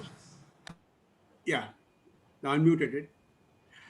Thank you very much, Sadhguru. Now, I would like to have some detailed discussion or elaboration on the topic of a neurobiology of happiness by no one else but by Dr. Sudhir, who, as we know, I'll like to reiterate that he is the professor director and head of department at Sterling Hospital. He is the recipient of Padma Shri, and one highest in the civilian side, and on the medical side, he's a recipient of BC Roy Award, apart from the various international awards also, which he has been receiving. And on the top of that apart, he is a human being personified. Thank you. Yes, Dr. Sudhir, please tell us about pursuit of happiness. Yeah. Okay, sir. Thank you. Is my slide visible? Yes. And am I audible? Yes. Yes. Okay, fair enough. Thank you.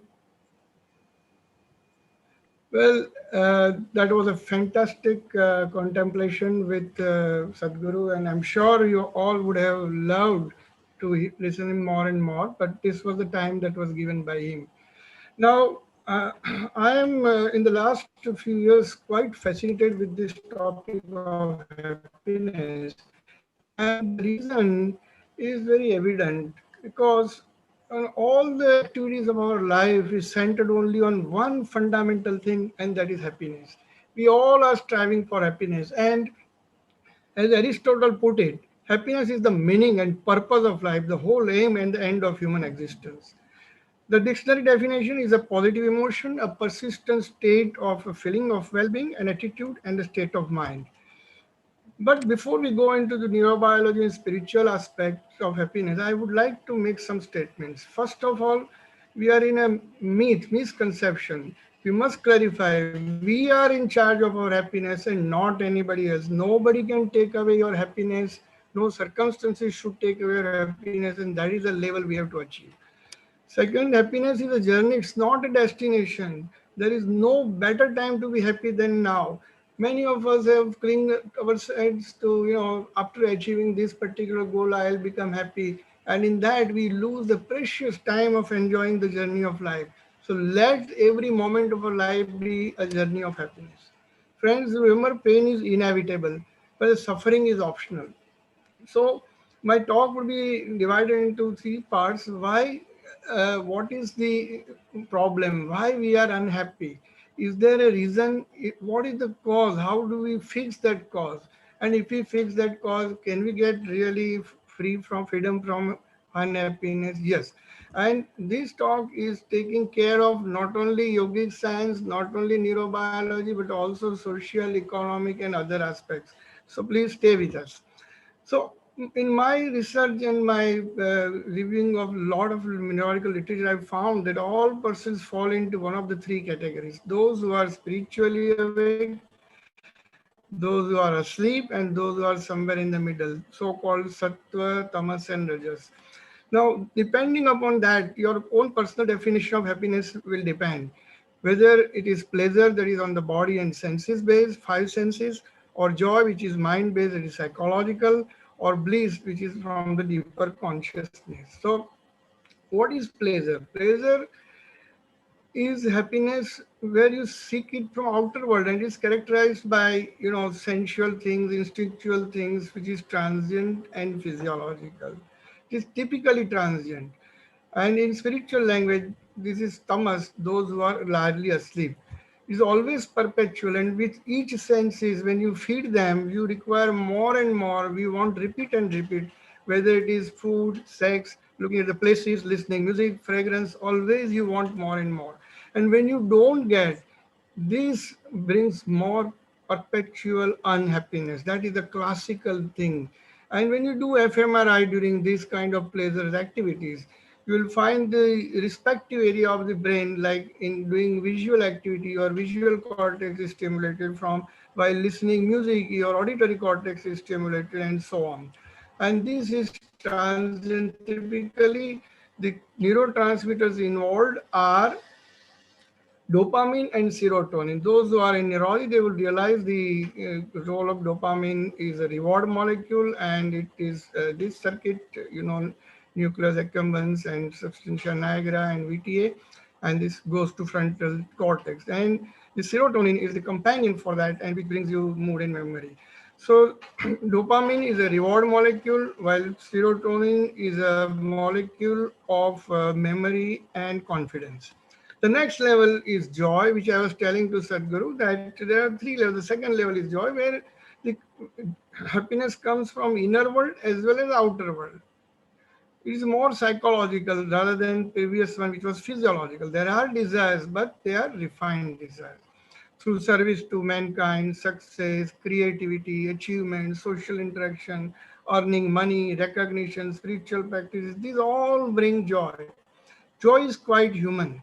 Previous one was animal instinct, this is human instinct.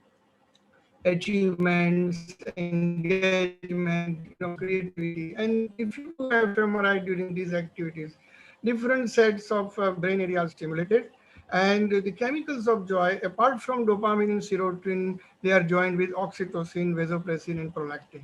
The third level is bliss, that is jnana. Here the mind and all its activity reduce, and our consciousness becomes identified with universal consciousness. It's an experience of just being, permanent meditative state. Here there is no external input required. So many people have asked question in the question answer box how this can happen, and we'll go through the quickly in next 20 minutes how we can achieve this state also. One is the mindfulness practice, observing the body and mind intentionally, letting experiences unfold from moment to moment and accepting as they are. No non-judgmental neutral awareness. Observing thoughts without getting caught up in them. Just observe. Don't try to judge or criticize them. No effort to control anything except the focus and direction of attention. This requires a huge practice. In that way, you can enter into state of meditation while you are eating, you are sitting, talking, working, whatever. And interestingly, the brain area they are stimulated during this kind of action is a very small area of PSPL or similar areas of the brain. The blissful chemicals are not from the previous state at all, but here they are endorphin, GABA, endocannabinoids, as Sadhguru was telling. And this is the complex circuitry, how you get through glutamate, you get activation of arcuate nucleus, hypothalamus, endorphins are released, or through glutamate, you activate thalamus, and the GABAs are released, which are the molecules of peace. So endocannabinoids are the bliss molecules. They are rampantly present in our system. We have to activate them through the acts of, as for example, you are running a marathon race. After a few miles, you get exhausted. But then if you continue running, the second wave comes, and that is anandamide, one of the endocannabinoids.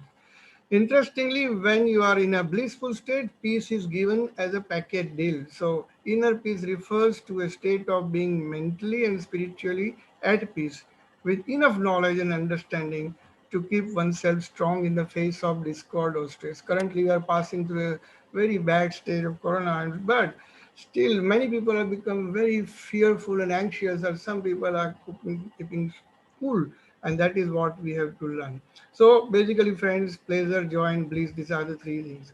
Now, one may question, somebody has asked the question also, can you really measure happiness? Yes. Who would know better than neurologists and psychologists? The socioeconomists, they define, they study happiness with happiness index, GDP, human development index, etc. But we as neurologists and neuropsychologists, we do neurophysiological testing, electroencephalogram, neuropsychological testing, fMRI, PET, and SPECT. And let me tell you, the different components of happiness are found in different areas of the brain. That is, happiness does not seem to have a clearly defined neurobiological home.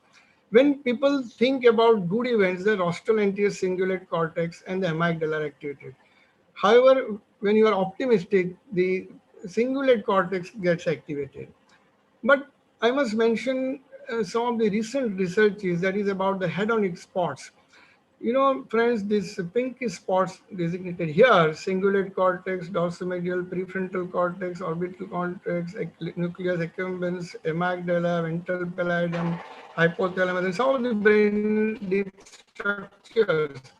A cubic centimeter or so in humans, they are proportional to whole brain volume if you consider that way. And these hotspots are capable of generating enhancement of liking reaction to a sensory pleasure such as sweetness when stimulated with opioid, endocannabinoids, other neurochemical modalities. So one of the ways to create sensory pleasure phenomena is through chemicals or through neurostimulation techniques, or even later on we'll come across deep brain stimulation, etc. So hotspots exist in the nucleus accumbens, shell, ventral pallidum, possibly other forebrain and limbic cortical regions. And this is one of the experiments given in 2015 neuroscience publication, that prolonged activation of the ventral striatum, a brain region, is directly related to the maintenance of positive emotion and reverse. So there is some answer coming up, although I want to tell you one very important fundamental message. Whatever Professor Abhitav Verma showed and whatever I am showing, I must warn you that all spiritual phenomena or all personal phenomena or experiences, we can't really reduce them to mere physiological or neurophysiological or neurobiological phenomena. These are personal experiences, and you can't really quantify in that manner. But neuroscience has started understanding all these things. Can we control the activation of ventral striatum? Yes, there are experiments going on. My main fundamental point why I brought up this presentation is, amongst all, we are the most miserable people as doctors. Physicians feel themselves. Dr. Verma showed about the burned out phenomena and etc. etc. Why we are not happy? So this is the second question which I'm saying there is a problem that we know, but why we are unhappy? Why there is a problem? That is the second question that we have to answer, and that right from academic stress to professional career to corporate stress and these conferences, and then you have to balance family life and then negative emotions, and then all of us want to become famous, earn money, and then we have to manage time, social media, traffic, mobile, staff management, misunderstanding, legal work, paperwork, demanding patients, caregiver stress, such pandemics, government issues, IT, GST, demonetization, and then at the top of it, we have to maintain our health, fitness, and beauty. My God, it's a very, very tough challenge. Friends, life is larger than medicine or profession or business. Why medicine? Everybody is in the order. A life is not something that you are putting a apron or coat. You are much bigger existence. You are a father, your son, your friend, your teacher. You have so many roles to play. So neuroscience has found out what are the determinant components of happiness. Well, 20% of our happiness comes from the genes, 10% comes from the circumstances, like the present circumstances, it will go away. But it does cast an aspersion over the lifetime, that particular period. 20% of happiness of the life comes from money, health, etc. But believe me, science tells us 50% of our happiness is because you are in charge of your happiness, your attitude, your behavior, your morality, your relationship management, and spirituality. This takes care of 50% of your happiness. So, friends, genes are very important. Some cause happiness wherever they go, others whenever they go. Very nice statement by Oscar. While some people bring happiness whenever they are there, like in Sadhguru's presence, we all felt quite elevated. Some people are born happy while others are born difficult. That there are reasons, there are genes. We met to ITLPR, MAOE, FA, and there's DRD2, DRD4. I had a hard time finding out all this, and I put together in this one presentation. So these are different genes. DRD2 controls dopamine release, DRD4 serotonin release. We met to norepinephrine, and so on, HRA with endorphin.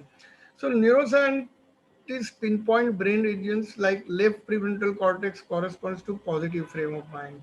Dopamine relays information to left prefrontal cortex. People with more sensitive dopamine receptors cheerful. Then epigenetics and happiness. Intrinsic happiness occurs naturally. Mindfulness, meditation, and altruist action unlock the DNA code that produces natural happiness. Friends, you should know that there's a new thing coming up, epigenetics, in last 10 years. With the mindfulness, meditation, our good actions, thoughts, emotion, behavior, situation, we can actually unlock our DNA code, alter the gene expression, and produce happiness molecules, like as I mentioned. And that produces self-directed neuroplasticity. The good life, as I conceive, is a happy life. I do not mean that if you are good, you will be happy. I mean that if you are happy, you will be good. So next thing is circumstances. Such circumstances like COVID will pass away. We have to reassure ourselves. At the same time, we have to reduce our commitment. The more you have contacts with persons and situations, the more commitments we have more unhappiness. Money, yes, important. Money produces short-term benefits. More money will not raise well-being. And this is a graph that classically shows that with increased per capita income, the happiness level actually does not increase. In fact, after some time, it starts reducing. So money can bring happiness, and security as well as comfort and pleasure. It can bring improved standard of living and education, but more money corrupts, success corrupts. They may take away morality, relationship, health, bliss, and peace. They are impermanent, so we need to balance. One is to choose between success and bliss. Success is something which you take from the system, while bliss is something which you are imparting to the system. That is the shortest definition I can give. So at some point of in life, you have it to choose one way at the crossroad takes you to more pleasure, success is more money, more fame, award, achievement, while one smaller road, less travel road takes you to godliness, spirituality, bliss, and peace. You have to change the drive from sympathetic to parasympathetic. And there, how do you enjoy the journey of life in happiness? So, 5 activities of health, 5 relationships to care for, 5 hobbies, 5 medical interventions, 5 philosophical laws, 5 virtues, 5 mental processes, and 5 spiritual practices.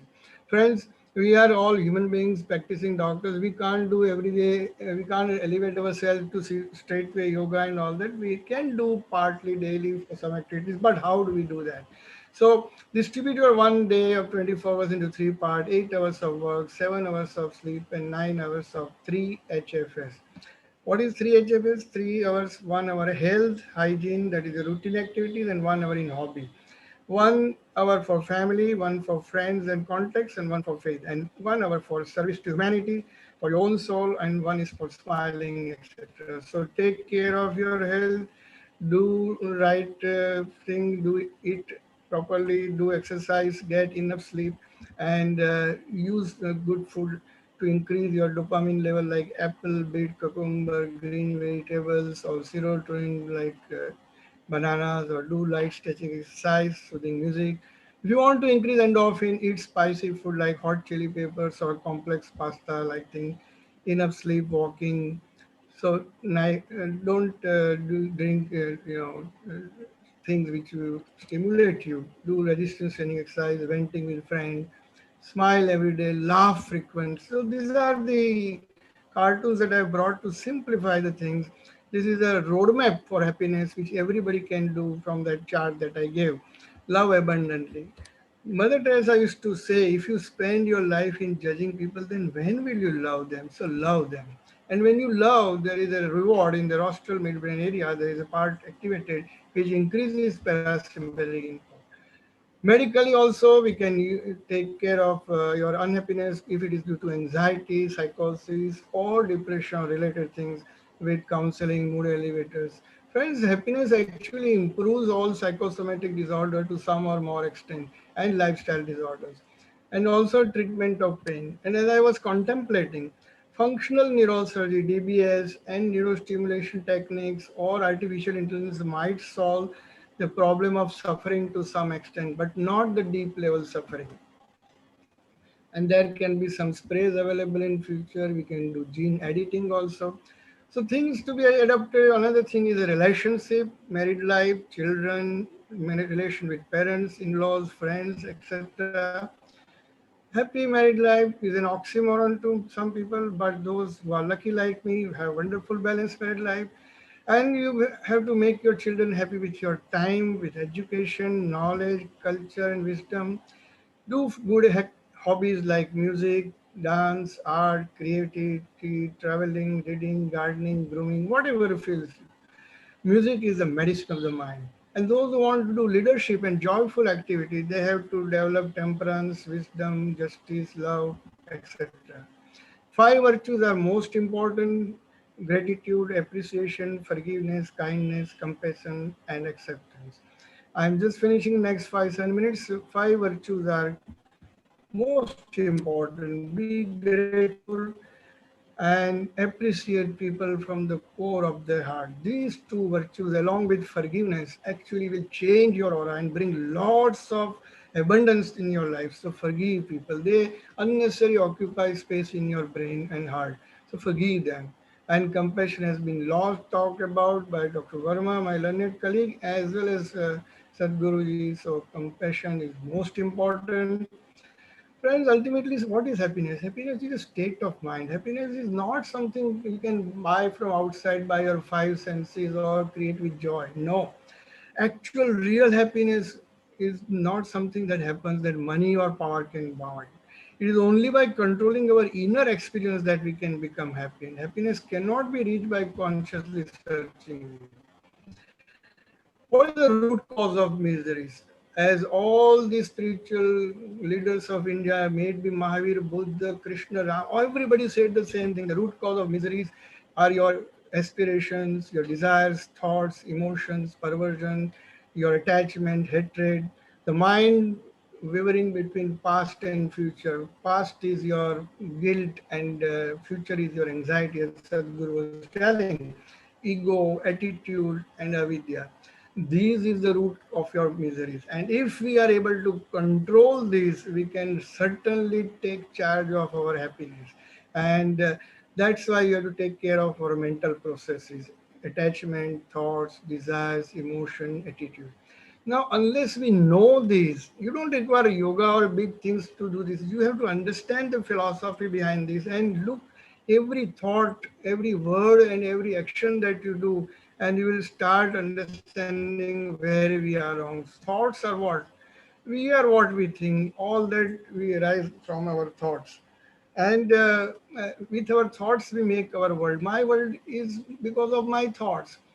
Dr. Verma's world is because of his thoughts. So our world is our thoughts. And we can now actually map our emotions and thoughts and things in your SPAC machine, which is a very important tool of neuroscience. So next is attitude. Attitude is a little thing that makes a big difference. So friends, coming to the last part of the discussion, we have discussed physical, social, moral, mental things, but the spiritual commitment is equally important. The people, there was a study showed that if you are highly committed to spirituality, you can really become more happy. And it is a prayer scan. Before doing prayer and after doing prayer, they could actually measure that there was a lot of improvement in the blood flow in the limbic system, hypothalamus, and therefore their improvement in the parasympathetic output, meaning thereby you are at more peace, etc. Friends, I have a request. Do me a little favor. Search your own self within yourself. The most important, profound statement by Rumi. Meditation is something which is excellent tool. And it is not that difficult. Believe me, I have been doing meditation for last 25 years and it has brought so much excellence, grace, and abundance in my life. It's a simpler technique. Start with simple techniques and go deeper and deeper. And I'm thankful to my friend Andrew Newberg. We had done a lot of work together, and this was a neural circuitry of meditation that was published after the seminal paper of 2002, 3, etc. You can go through Google, browse Andrew Newberg and his colleagues. Now, what they found that during meditation there is something fundamental happens. Before meditation, if you see the brain scan, SPECT, there is this SPECT shows blood flow. The blood flow increases during meditation by 40%. So 30 minutes or 45 minutes of meditation can increase your prefrontal output, cerebral blood flow. And you know what is that? It is intelligence, higher memory, judgment, executional capacity, whatever we are as a human being higher than any other animal is because of the prefrontal cortex. We will all agree. And in meditation, that part becomes highly activated. And the second important thing that happens is the parietal area. The left parietal area, you get minimum blood flow. The blood flow is shunned during meditation. And as you know, this is the area which brings you contextuality with the surroundings, your ego, your attitude, your orientation to time, place, and person manifest through this particular point. And Daniel Newberg showed with different neurochemical and other parameters also how it is all changed during meditation. And symbolic representation of self was represented by fMRI studies. And friends, this study by Lazar et al. Found that actually meditation experience is associated with increased cortical thickness. they had seen in autopsy studies of people after death doing meditation for prolonged hours. So, friends, I'm towards the end of the presentation. Meditation improves your attitude, your personality.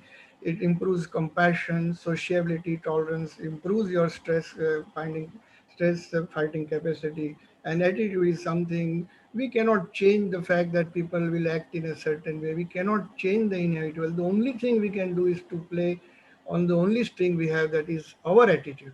I'm convinced that life is 10% what happens to me and 90% how I react to it. And so is with you. We are in our charge of our attitude. So friends, meditation changes the attitude of a person.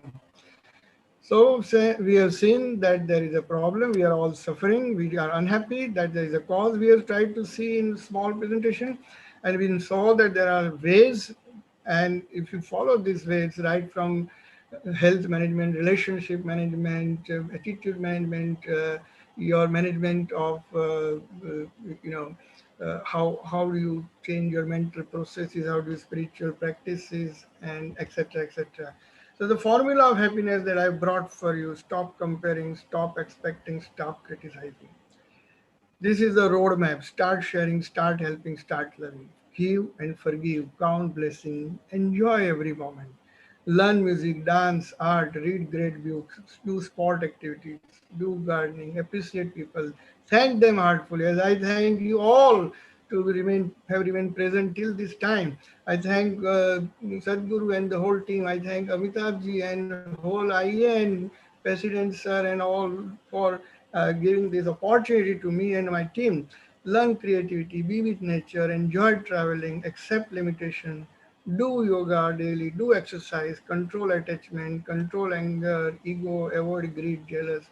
Friends, we can do that. We can control our anger with a lot of practice, control our ego, watch them, avoid greed, avoid jealousy, do prayers.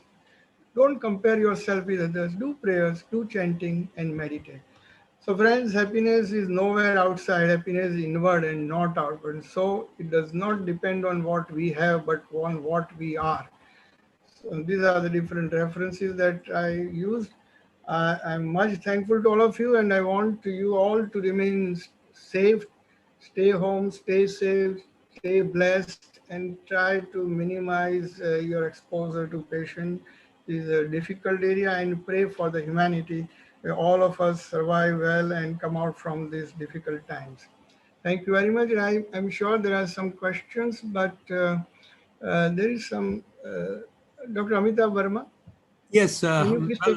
there are many, but the question is that we are running short of time. First, I would like to make a comment. I was going to ask you a question, but there's a comment. All right. There's one more type of path to get happiness, is to have this sort of a good lecture from you, which has really shown, which has deepened the path of happiness. I'm very delighted to have such a thing. But now, in fact, all those who want to have a question should join our WhatsApp group of the Contemplative Neurology subsection. First, become a member and join the subgroup, the WhatsApp group. We'll be able to answer them directly and as and when it is required. Now, the time has come to take the person who has been an energy behind many of the activities of this subgroup is to have a comment from the President-elect, Dr. Nirmal Surya. Yes, Nirmal. Yes, sir. 1 second. After Dr. Nirmal Surya, I think Professor IMS Soni wants to give some comment. Sure. We will. Allow him to speak a few. Of course. So, yes, Dr. Surya, please. Dr. Surya, my friend, please come. Unmute yourself. Unmute, sir. Dr. Surya, unmute, please.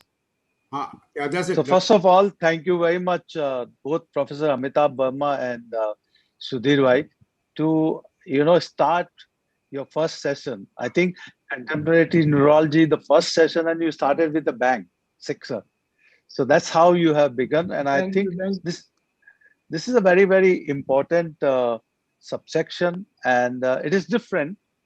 And you two people are also different because your thinking, thoughts, and arguments are very different than the normal neurologists, and the way you practice also is very different. I have been knowing very closely to do.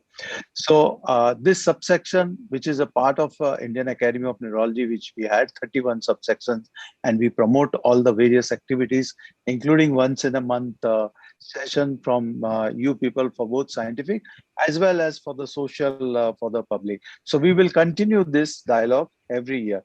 Now, there are a few things which I wanted to say. One is, I want to thank you that Sadhguru gave us a wonderful thoughts of his knowledge, which is added upon your scientific work. Both of you have done scientific work, both of you have done study. And the important thing is, in spite of Sadhguru being so knowledgeable, he kept on saying that I'm the ignorant in front of you, which is such a humble person, and how he sees the world, and look at it and respect the scientists as we are scientists. So my suggestion to you would be, why don't we start some sort of a study under your subsection to add upon. So I know that you have done the work on meditation, but the meditation work is not done in many of the neurological disorder where there is no neurological treatment. Correct. Or yoga. I know that yoga has been accepted in world over. I know that there are institute of yoga in US which are only treated HIV 10 years ago. So why not you people take it something to do some scientific study and bring out that there is this thing. You could use the P300, you could use the EEG, Sudhir Bhai has done the SPAC, you could use the fMRI, and bring these scientific facts and the base for what you are thinking and give it to the world. I would also suggest you, as Amitabh, you talked about the burnout of neurologists in the country. Why don't your subsection take a survey of all the neurologists and understand how much burnout they have seen during this 1 year of COVID? At least you could take this survey and come out with a scientific paper and present it during some time in the conference in November of Indian Academy. So these are some of my suggestions. You started, the beginning has been very good. Convert it into not only a spiritual or this thing, but a scientific mode, and help the world learn that there is a science behind whatever we are doing. Thank you very much, and I wish you all the best. Thank you, Dr. Surya. Thank you. Now we are waiting for Dr. Sani to hear from him, because he has been waiting for quite some time to talk. Dr. Sani, please. Is he here? Because his message is here. Bhavesh, is he there somewhere? No, I'm not able to see him anywhere. Are you able to do that? No, he's not in the participants. He's not in the participants? So he did put a question. He has left. He has left. Okay, fine. So that's all right. I think then the credit for closing this session has to go to Dr. Sudhir. So please close this. Thing has to come to an end. Yeah, thank you, Dr. Verma sir, for being the person who actually conceived the whole idea. And I am also thankful to the current team of Indian Academy of Neurology, headed by no less than a person, Dr. J.M.K. Murthy, President, Dr.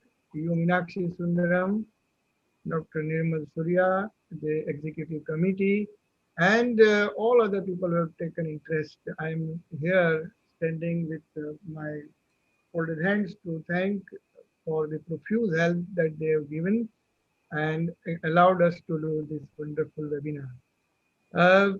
I am also thankful to all the attendees who were there on Zoom, some people were on YouTube, some people were watching on Facebook link, etc., etc.